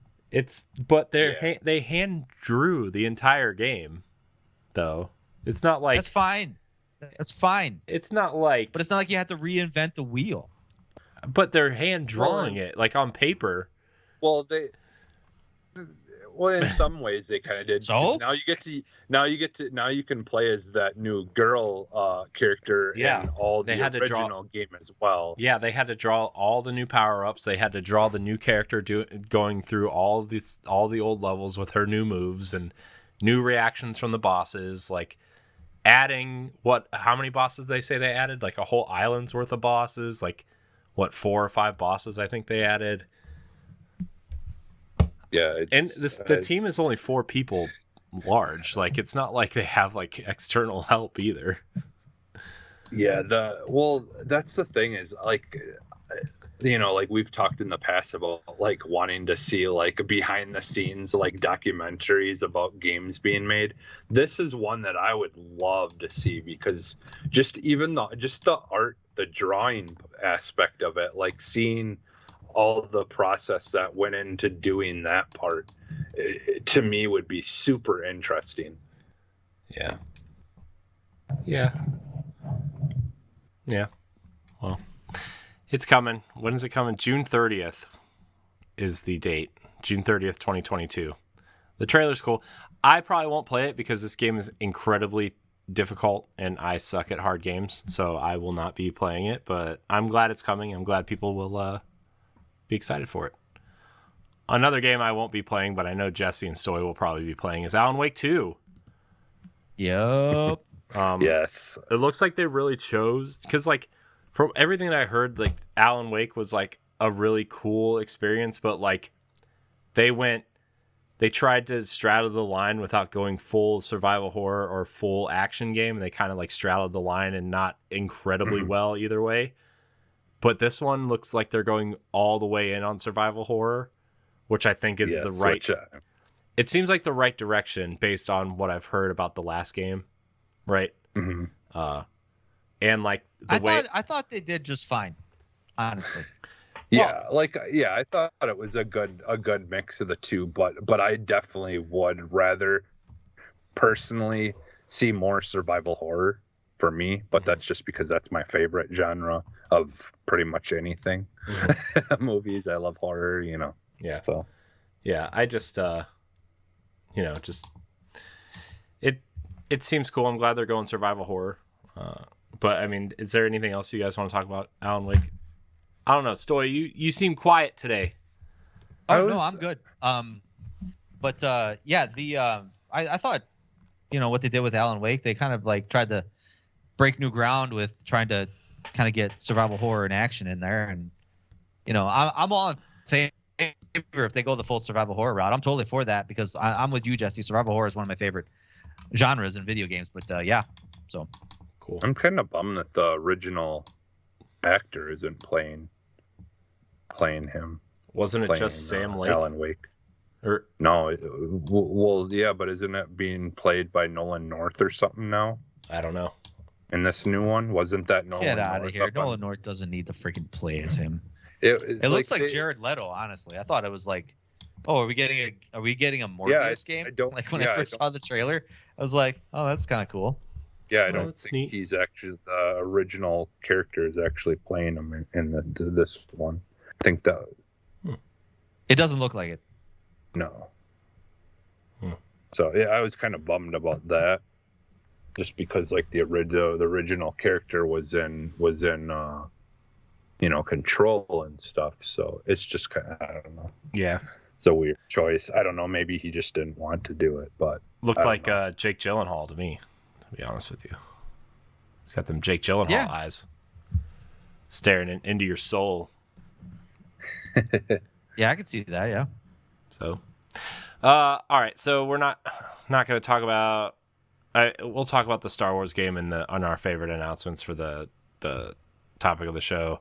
The last thing we're going to talk about, I guess, is nothing really new to report because I know it has a lot to do with the end of Halo Infinite, which I don't really want to spoil. But Microsoft files a new trademark for Halo: The Endless. So I don't know. I don't know what to make of that. It's one of those things. When I first read this, I was like, well, maybe it's like a trademark for another territory. Like they can't call it Halo Infinite in another territory, so they call it the Endless. But like, I guess it has something to do with the ending of Halo Infinite. Okay. And like when you beat the game, you will know what the Endless means. But, okay. So if you want to find spoilers or you've beaten the game, go ahead, find it. So, all right, time for our segment for Stoy called "Pass It On" to tell us what's coming to Game Pass this week. Stoy, what came to Game Pass this week? Man, give me 1 second. Besides Halo Infinite. Yeah, right. So one of the big things that's coming out this week that a lot of the people in the Boss Rush Network are pretty excited for is Aliens Fireteam Elite. Yes. I have this on the PlayStation, and all the guys on my podcast, like EXPcast, all got it on the Xbox. So I was like, well, that kind of sucks. It's cross-play though, right? Yeah, it is, but it's just not good cross-play. It really isn't. When we first got on it, it doesn't work very well. So at least at the time, I'm pretty sure now they work it out just fine. But now that it's on Game Pass, obviously that means it's going to run a lot smoother. So that's coming out December 14th on the cloud, console, and PC. So by the time you listen to this, it will be up on Game Pass. So, and I really enjoyed this game. This game is really good to kind of scratch that itch for. You got two types of Aliens fans I've noticed. You got the ones that like Alien, and you got the ones that like Aliens. Mhm. Now, the Alien is obviously the more survival horror aspect, and Aliens is the action focused group. Mm-hmm. So, in all my years of interacting with fans of the franchise, it's either one or the other, and they don't get along very well. Yeah. So you got you got fans that like Alien Isolation a lot, and you got fans that like Fireteam Elite a lot. You know. Yeah. Well, and the people who like Aliens, I think, are the people that absolutely hated Prometheus. Yeah. Like, because I love the hell out of that movie, and so many people that I would say that to, like, are just like, "Oh, that movie was not good." I'm like, "What do you mean it's not good?" Like, it was such a good, like, just horror kind of movie. Like, it's so good. I love it. Yeah, and that's the kind of thing I'm talking about. It's just like Yeah. it's either one or the other with Yeah. the fan base, and you'll probably have there are probably outliers out there. Like David's listening to this right now, and he's like, "No, Stoy, no, I like everything in the Alien universe." Yeah. Like, See, that's cool, I mean, man. That's great. You're a minority player in that. But I don't care either way. Like, I enjoyed both movies equally. I even enjoyed Alien 3. Like, I like that movie a lot. But yeah, so this is a good fun alien shooter. You're gonna like it. Okay, Yeah. have fun with it. You guys, if you guys are ever playing on a Saturday, I'd so love to play with you guys, because that's my problem. Is I was gonna pick this game up, but I need someone that I need to know that there's gonna be other people who are gonna be playing this that I could maybe play with. Well, Right. You know, because I just don't want to play it by myself. Let me tell It you, just doesn't seem like that Stephanie kind of and game. David have been trying to tell me to play this game with them. It's the day it comes out. And I'm like, Yeah. I guess I'll download it, so we'll play it sometime. Yeah. We should. they've definitely messaged me too. They tagged me in it. So. Yeah. Yeah. But yeah. Otherwise, you got some game called Among Us Wow. Cool. coming out on December 14th on console. That's cool. So, like, obviously Among Us has been a huge success, kind of like an underground success. Like, who the hell thought like a game like this would be so popular? I mean, Well, good for them. It's not something I'd want to play, but It came out like what, 2 or 3 years ago at this point, and it just blew up this year. Was like the big thing. it blew up last year. Yeah. I was it gonna last say, year? yeah, like you know it's popular when they've put it in Fortnite, because this game is basically they have their own version of this exact game in Fortnite that you can play. Mm-hmm. Yeah, and I think they tried to sue them or something like that, or they Yeah. tried to kind of, yeah. Yeah, But no, Roblox does too, and like all those. well, I think the game was out for a while, and then like some big streamers like caught on to it, started playing it, and that's how it kind of spiraled out of control. Yeah. Yeah.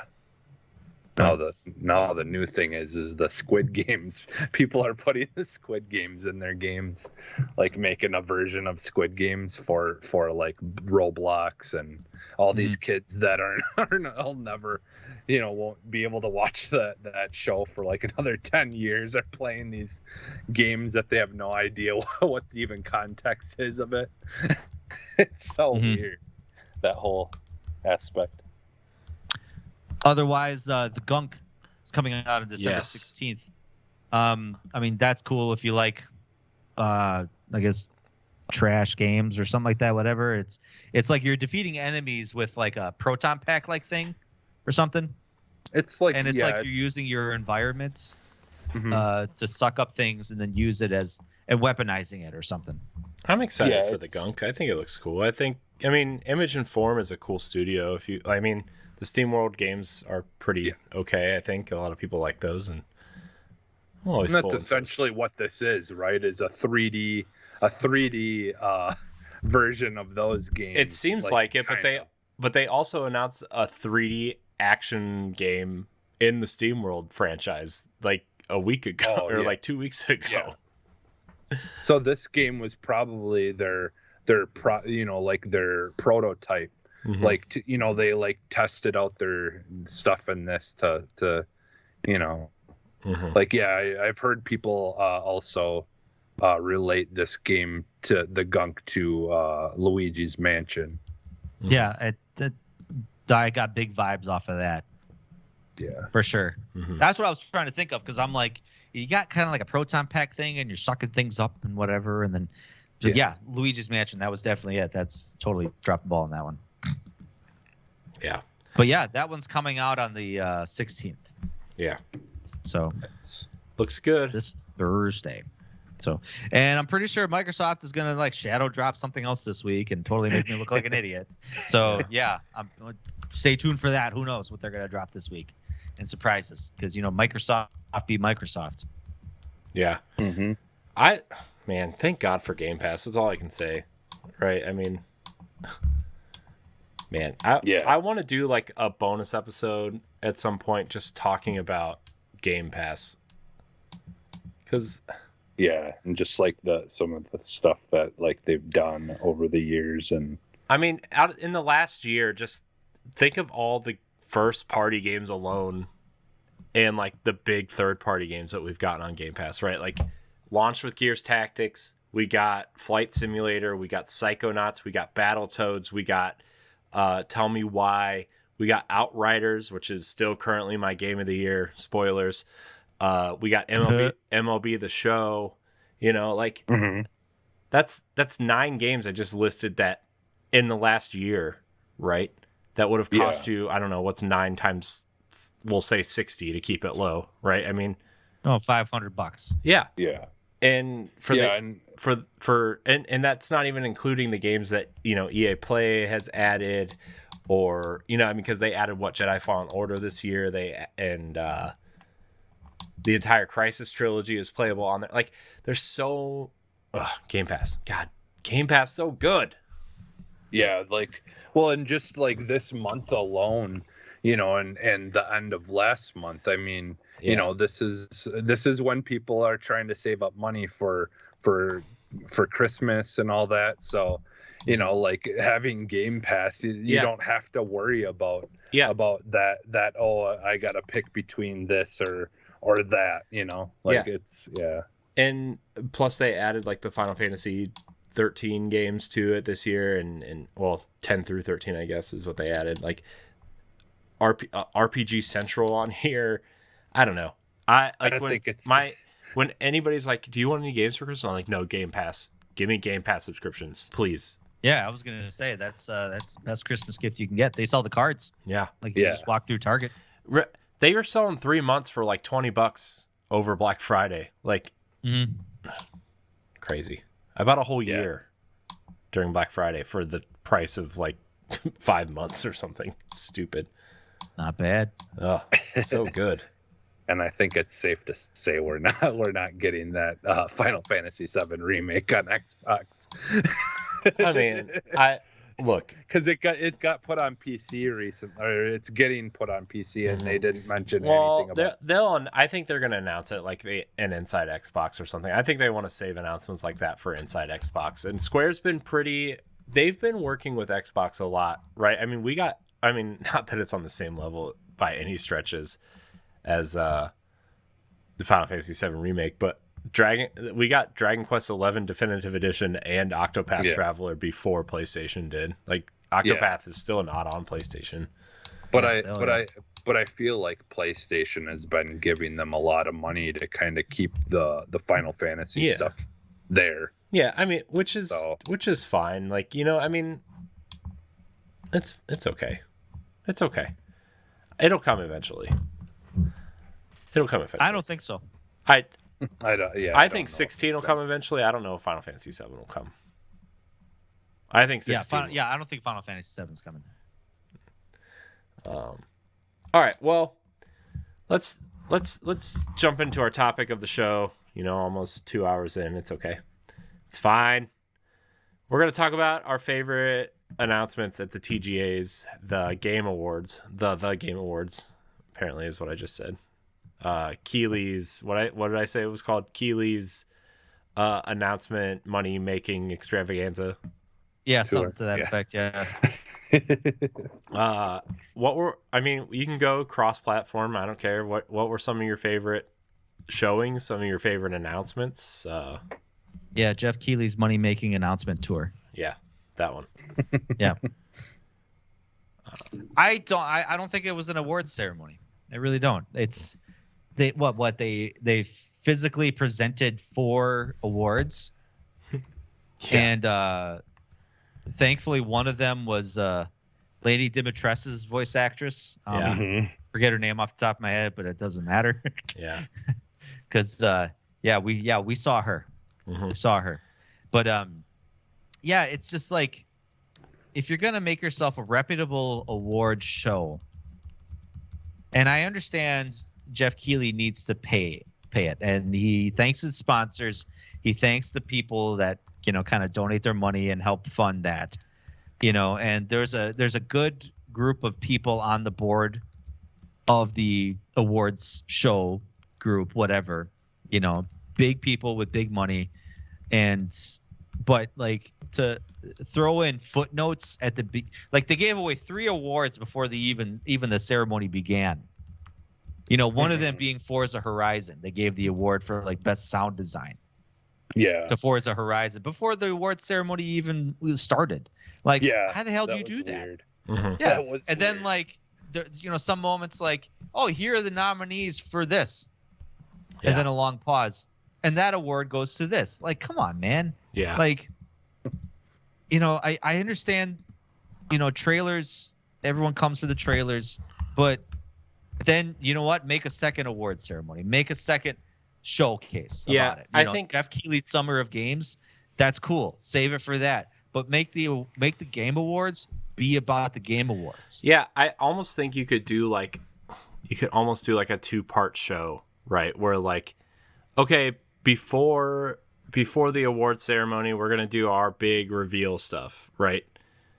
And honestly, put that in the pre-show. Yeah. Put that in the pre-show. All those trailers and stuff. Yeah. Put that in the pre-show. Maybe talk to the developers or something like that, because like when they announced Alan Wake 2, they brought Sam Lake on. Mm-hmm. So like, hey, cool. Like talk to us about your new trailer. Or that other guy that what game was that? Where they talked about that stupid one that Iron Galaxy is making. Did they bring the developer on for that? Are you talking about GTFO? Oh yeah, GTFO. That's the one I'm thinking of. Yeah, but like they brought on that guy to talk about it, and he stumbled through half of it. It's like, man, this is a waste of time.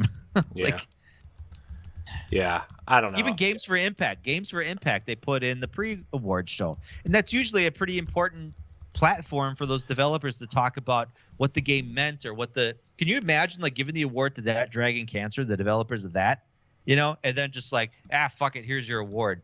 Like in the beginning of it, that's a very impactful game with a very meaningful message behind it, and it's like to put that type of game like away from the viewers is like, right. And this ain't an award ceremony anymore. Yeah, it ain't. No, it's not. Yeah. It's definitely not. I mean, the trailers were cool. I'm actually really pumped for the Wonder Woman game. Yeah, me too. Really pumped for that, and the fact that Monolith is doing it, dude, I'm all in. Yeah, I am. Yeah. It's about time that Wonder Woman gets a game. Yeah, and her own game, because I don't think she has her own game. Nope, she don't. Yeah, I mean she's in a bunch of Justice League games and stuff, and obviously she's an Infamous, but I don't think she got her own mainline game, and it's about damn time, and I'm super stoked for that. Yeah. Yeah. That's one of those I am too. I actually this was the first time I was actually kind of excited for Suicide Squad also. Hell yeah. I was like, okay, well, it's Rocksteady, it's probably gonna be good. I'll probably play it at some point. And up until this point, I was more excited for Gotham Knights. But like just seeing the traversal for all the characters and the variety of the combat and how dynamic the combat was, and it just was like, man, I want to jump in there and play this with friends. Like I think it's a multiplayer game, right? They said it as much. Yeah, it's gonna be co-op. Yeah. I just think it looks cool. I think it's going to be fun. I think King Shark is climbing up the buildings, and it gave me ultimate Hulk Ultimate Destruction vibes. The way he was like destroying those buildings while he was climbing them. Yeah. Yeah. Pretty Well, and cool. dude, like that, I was just so glad that they made a good movie with that second Suicide Squad movie was so good. Like that's what everyone kind of wanted in that first movie. And so that I just because I love like DC as much as I love the superheroes in DC, I love the villains just as much, like that. So DC makes some really good villains. Which is something Marvel doesn't really do. As much as I like the Marvel movies and stuff, like their villains are pretty, what's happening. Yeah, bad. Yeah, and they're just not that cool looking. Like Thanos is just weird looking to me. I don't think he looks cool. He just looks weird. I mean, I think it just looks like Grimace went to the gym. Yeah, with The Rock. Yeah. Right, no kidding. I mean, don't get me wrong. I liked Infinity War and Endgame a lot, but like just his design is weird.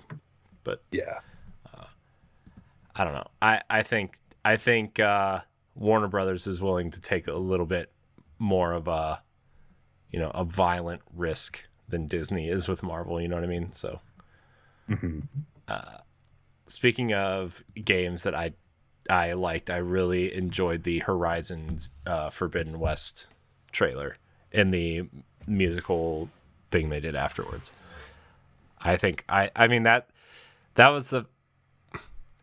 I really liked the other trailers for that game, but they really just were like, hey, this is just more Horizon, which is good. Like I want more Horizon, but this trailer really was like, I should probably start thinking about buying a PlayStation 5 at some point soon, because that game looks incredible. Yeah. It looks real. I mean, I had no doubt it was going to look good, and just every time they show it, it's like it obviously nails it more.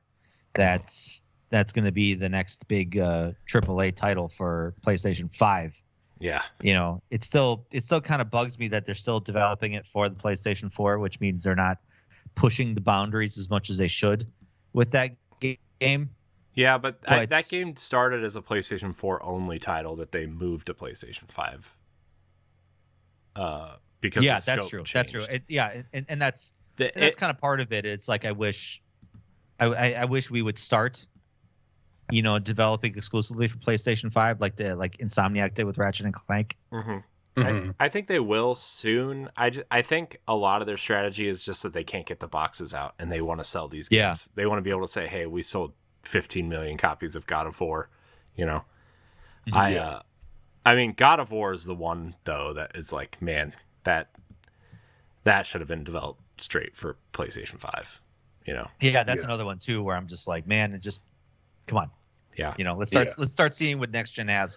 And I know, like I said, once Unreal Engine 5 finally hit the ground running, and yeah, I'm hoping for some good stuff now. I'm really excited that just keep on PlayStation 5 for a minute. I'm really excited that the Uncharted games are getting PS5 updates. I've been thinking a lot about Uncharted lately as well, and I think Monday matchup on our social media platforms is Lara Croft versus Nathan Drake, and I've just been thinking a lot about those franchises lately as well. I don't know, man. I love video games. I just love video games, and so I think about them often. That's all. Can we put an F in the chat for Nintendo fans? Man, there was no Nintendo stuff there at all, was there? Nintendo. There's just that little clip of games that are already out. Well, I guess Sonic or even Sonic like, was hey, there. guess what's coming out? Yeah. Sonic was there. Yeah, that new Sonic game, by the way, I'm all in. Like I've been waiting for a new 3D Sonic game for a long time, because It's funny. I don't like the 3D Mario games, but I prefer 3D Sonic games. Mm-hmm. I don't really care for 3D Mario games either. I think Mario 3D World is the best 3D Mario game, and I know I'm in the minority of that. So I really enjoyed 3D Mario 3D World. Yeah. Really enjoyed it. It's awesome. Too. So good. I liked one of the other games that I know Corey has possibly neither of you have any interest in was that Slitter head. Oh God, no! That was that one with the body horror stuff. The comedic I'm actually horror interested game. in that. I was a little disappointed that I was like, man, that'd be cool to like kind of frame it like a survival horror type of thing, because like when he said he was one of the original creators and developers of Silent Hill, I was like, oh man, cool. Like, maybe get some Silent Hill like gameplay, but it looks like it's just kind of like a Monster Hunter or like almost like a Nightmare Creatures style game. Mm-hmm. Yeah, it looks more like that. I was really expecting like a Silent Hill spiritual successor, right? I was not expecting this dumb. It looks stupid. It looked like it looked like one of the fake video games you see in a TV show that's like, oh, this guy's into games, he's playing this game. Oh, you see the guy over there, he's got tentacle face. Yeah, and look, her like head split in half, and like I love that looks so campy. Yeah, I loved that ending. Yeah, because it was kind of campy. It was just so stupid that it was great. Like just the whole like her face comes together and she's kind of just got a little smirk on her face. Some old grandma. Yeah, I don't know. It just looked interesting. Mm-hmm. What did you guys think about that Nightingale? Was that free to play kind of like colonial fantasy game? Yeah, like tower building. Yeah, I don't. It's not really something for me either. But I was just kind of curious if either of you. Yeah, I'm not. I don't care. I'm gonna be honest with you. Didn't do anything for me. No, it really didn't either. Especially when the trailer popped up, like all of a sudden I was like, oh, this looks interesting. And then all of a sudden the tower building stuff came up and I was like, nope, never mind. Yep. Yeah. And then that scene in the trailer where all of a sudden all those other people came in and then it was like, look, it's multiplayer. Like, nope, definitely not then. Yeah. It's, yeah. Same. I don't. And then obviously like the Star Wars Eclipse, like, it was, I just, we'll see. We're not going to see this game for a long time. Yeah, well I don't like some that reports are saying 3 to 4 years. Yeah. Well, it's only been years. It's only been in development for 2 years, and I know they're using a new engine because they hired like a whole team specifically for action combat, like light action combat. I know they hired some ex-Ninja Theory and some people who worked on the Force Unleashed. So, I mean, we better have some lightsaber fights in this. I'm just saying, like, it's like I'm cool with like Quantic Dream doing their thing with the branching paths and the dialogue choices and stuff. I'm totally for that, but give me some damn lightsaber fights in this, okay? Yeah. What do you guys think of the what? Sorry, Jesse, we were going to talk about the Star Wars stuff. No, well, I was just gonna say, I just personally, I'm not really into their game, so it's a wait and see for me. I mean, it looked cool. Mm-hmm. The trailer, it looked interesting enough, and I'll give it a shot if it ends up looking like something I want to play, but I'm just not counting on it because they really haven't made a game yet that I'm interested in. Right. So. Yeah. What? I guess this is an Xbox podcast, so we can't really skip over the Halo TV show trailer. Oh yeah. I don't know. I have all sorts of concerns. It's clearly okay. So it's clearly not following the game canon in the books. It's clearly doing its own thing, right? Because first of all, this is supposedly taking place before Combat Evolved. But he has the Halo 2 armor. Like, he has the Mark 6 armor. And, like, a lot of the descriptions of Halsey are different. And, like, I don't know. First of all, Jen Taylor is back as Cortana, though. So that's cool. I'm happy about that. Yeah. I think this is going to be different. I think it's going to be more of a, hey, here's winks and nods to the games, but we're telling our own canonical story in this universe, and it's going to be separate from the games. It's got to be. I feel like at this point. So yeah, and honestly, I'm sure Master Chief's gonna be in it quite a bit, but I almost wish that they would focus more on a row or like the Reach characters or like, well, like something different. The thing is they created 5 new characters for this show, and 3 of them are Spartans. One is like I don't know, somebody who entered the programming and wasn't like fit enough for it or whatever, and I don't know. I like a lot of, like, they got the look down, right? Everything looks like Halo, like the Warthogs and the Mongoose and the Pelicans and stuff. All the vehicles look like that, look great. No Covenant. They didn't show any of the Covenant. They showed like that weird obelisk that is actually, like, if you read the books, I think in Fall of Reach, where Chief finds the obelisk, then leads them to the first Halo ring.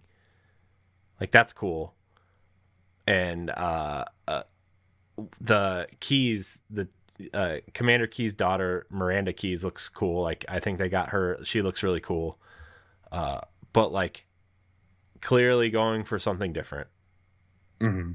Or like telling a variation of the story to fit the TV, I guess, instead of the, because obviously I think that's what like when you try to transfer games to a different form of media, like they try too hard to fit a 10 or 12 hour experience into an hour or 2 hour experience, like with the movies and stuff, which is where I think TV actually fits better if you're going to do that. Obviously Castlevania kind of proved that. And I think from what we've heard and seen, The Last of Us is probably going to do that pretty well. I know a lot of people like The Witcher stuff too. Yeah, The Witcher. Well, yeah, I mean, how many people were all pissy about Triss's character? How many people are pissy about Jill Valentine in the new movie Welcome to Raccoon City? I don't necessarily take so much stock when a TV series wants to take a few liberties with, a franchise that's, especially in these cases, video games, because we all know video game fans are a very rabid fan base. Much of Master Chief's story is, before Combat Evolved, is still unwritten. So if they want to take a few liberties with his story and, some of the paths that he takes, then the world's their oyster in that. Yeah, that's my thoughts on it. I mean, like I said, they can go go wherever they want with it, and have fun doing it. But I think that's like, if you tell a good story, people won't care. Like but you'll still get a small minority of people that'll give a shit. That'll get all pissy about it. But whatever. Yeah.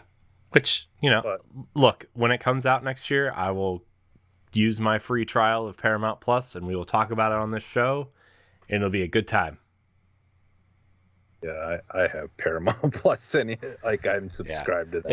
It's what, like $5 a month, I think, 7, well, 8. Yeah, I think it's $5. I share it with one of my coworkers, actually. So yeah, I got it in a package deal thing. I got a bunch of stuff together. Yeah. What was the other thing? Oh, the Crossfire X campaign trailer was shown also. I can't wait for that. I really can't wait for that. I'm a real good, like, I want real good first-person action story-driven games, so I'm in on this. Well, it seems like you're getting one from Remedy again, so yeah. Neat. Which, that's the thing, is like, the fact that Remedy is doing it is really what makes me excited for it the most, is because I know that they'll do something that I'll enjoy. The only commercial that I really enjoyed was the one for Bethesda, that really weird one with like the fake animals and stuff, and it just looked all weird. Like, and they were like, "We're hiring." Yeah, and then they did the giveaway with the whole and scrolled a whole bunch of codes on the screen. I really liked that a lot. I was laughing. Yeah, especially since we're also running out of systems to port Skyrim to. Yeah, yeah, I love That's that. Yeah. that's not entirely true, guys. Maybe it is. You know. Yeah, that was I good. hope in Starfield that you land on a planet and you can just literally play Skyrim on this entire planet.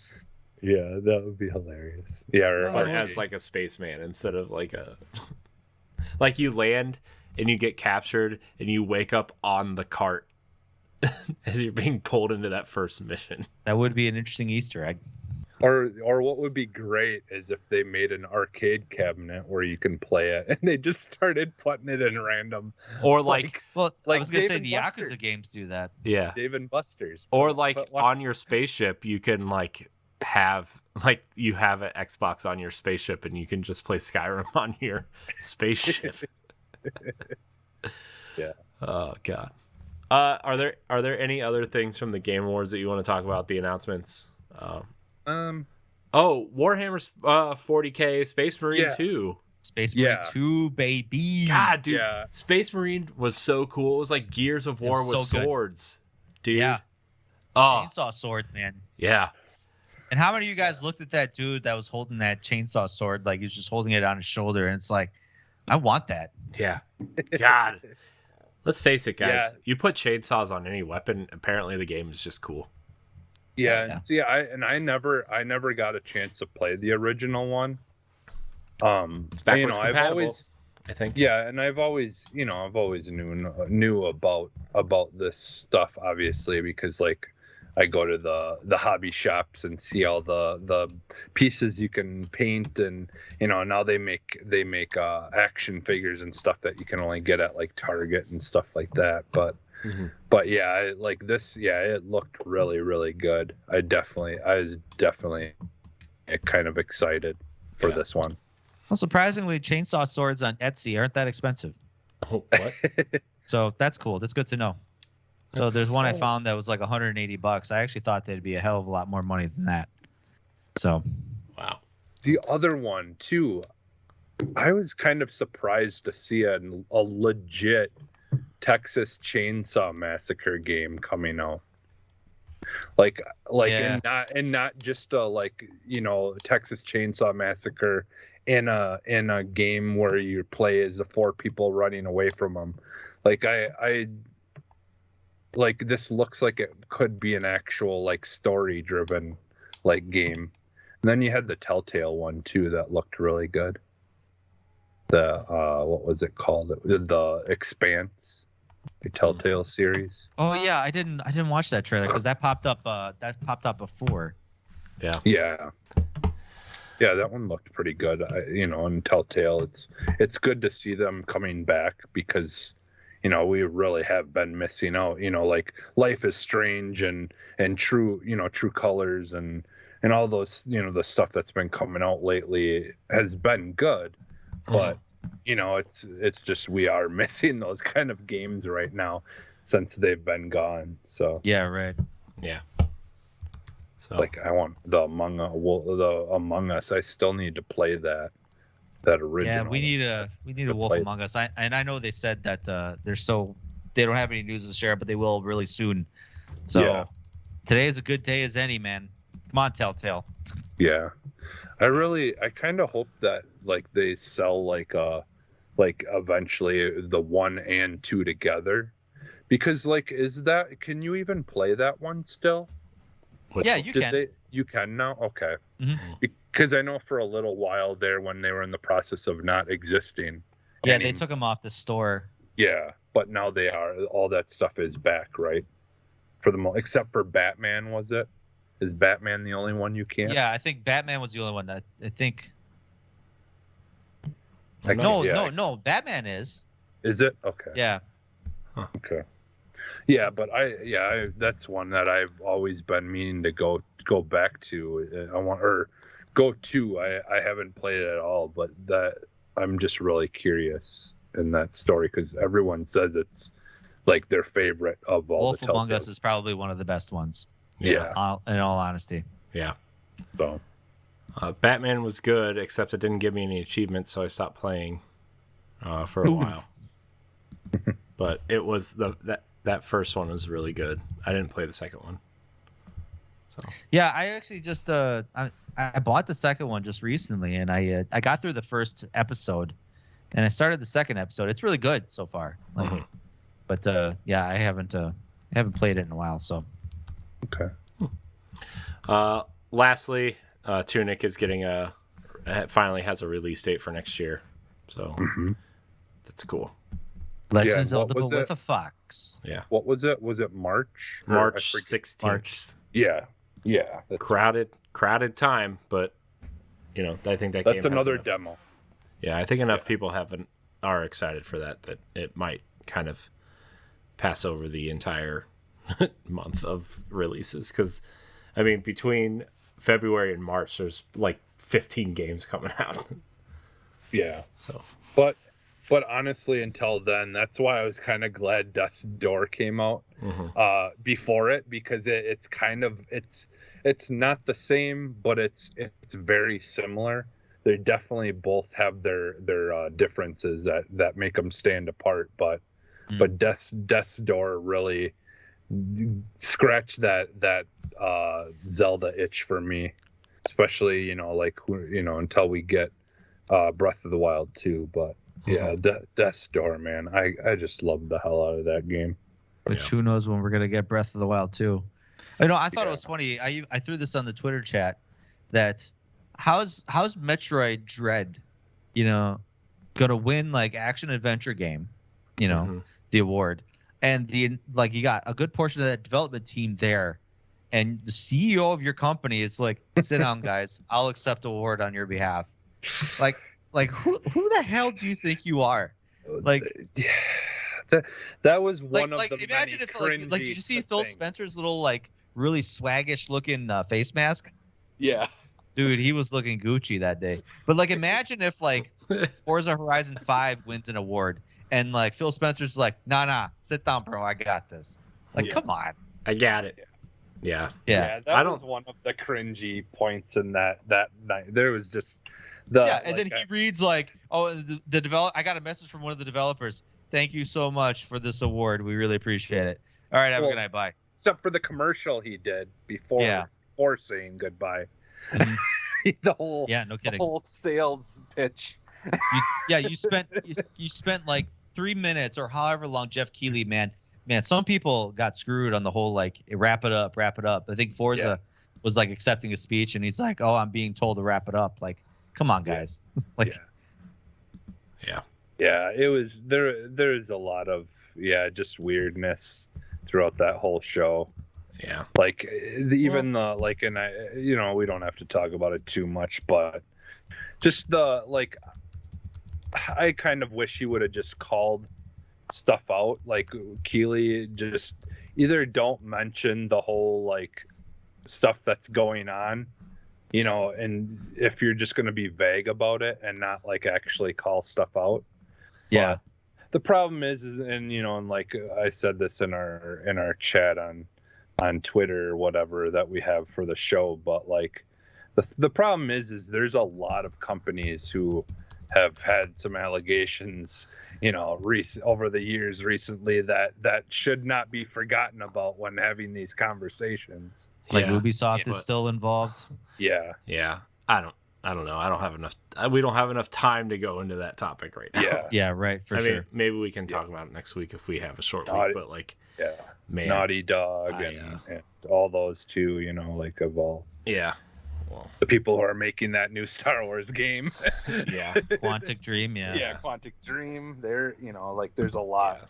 Well, but it's like it's just kind of a bummer that people are forgetting about all that too. Yeah. Well, I mean, look, it's like I said a couple months ago when Diablo 2 Remastered came out. Everybody hates Activision until their favorite game comes out, and then nobody cares. You know what I mean? Like it's just one of those things. So Anyways, Yeah, I'm done with them. I haven't bought I'm not buying Call of Duty. I'm not buying anything from them until something's done. Well, I guess I'm a complicit asshole. No, why? like I said, though, Why would you do? that's my choice. What did you do? That's my choice. I'm not I telling bought people Call how of to. Duty. Oh, did you? I'm not. Yeah. I'm not telling people how to act about Well, it. You know, the thing, that's the not thing my though, position. the thing too is like somebody from Sledgehammer. What I forget how I don't want to quote this person, but one of the developers. Oh, it was Alexa Ray Correa she used to work at Nintendo, and then she went before that she was with What's Good Games, the female focused kind of indie whatever group, podcast group or whatever.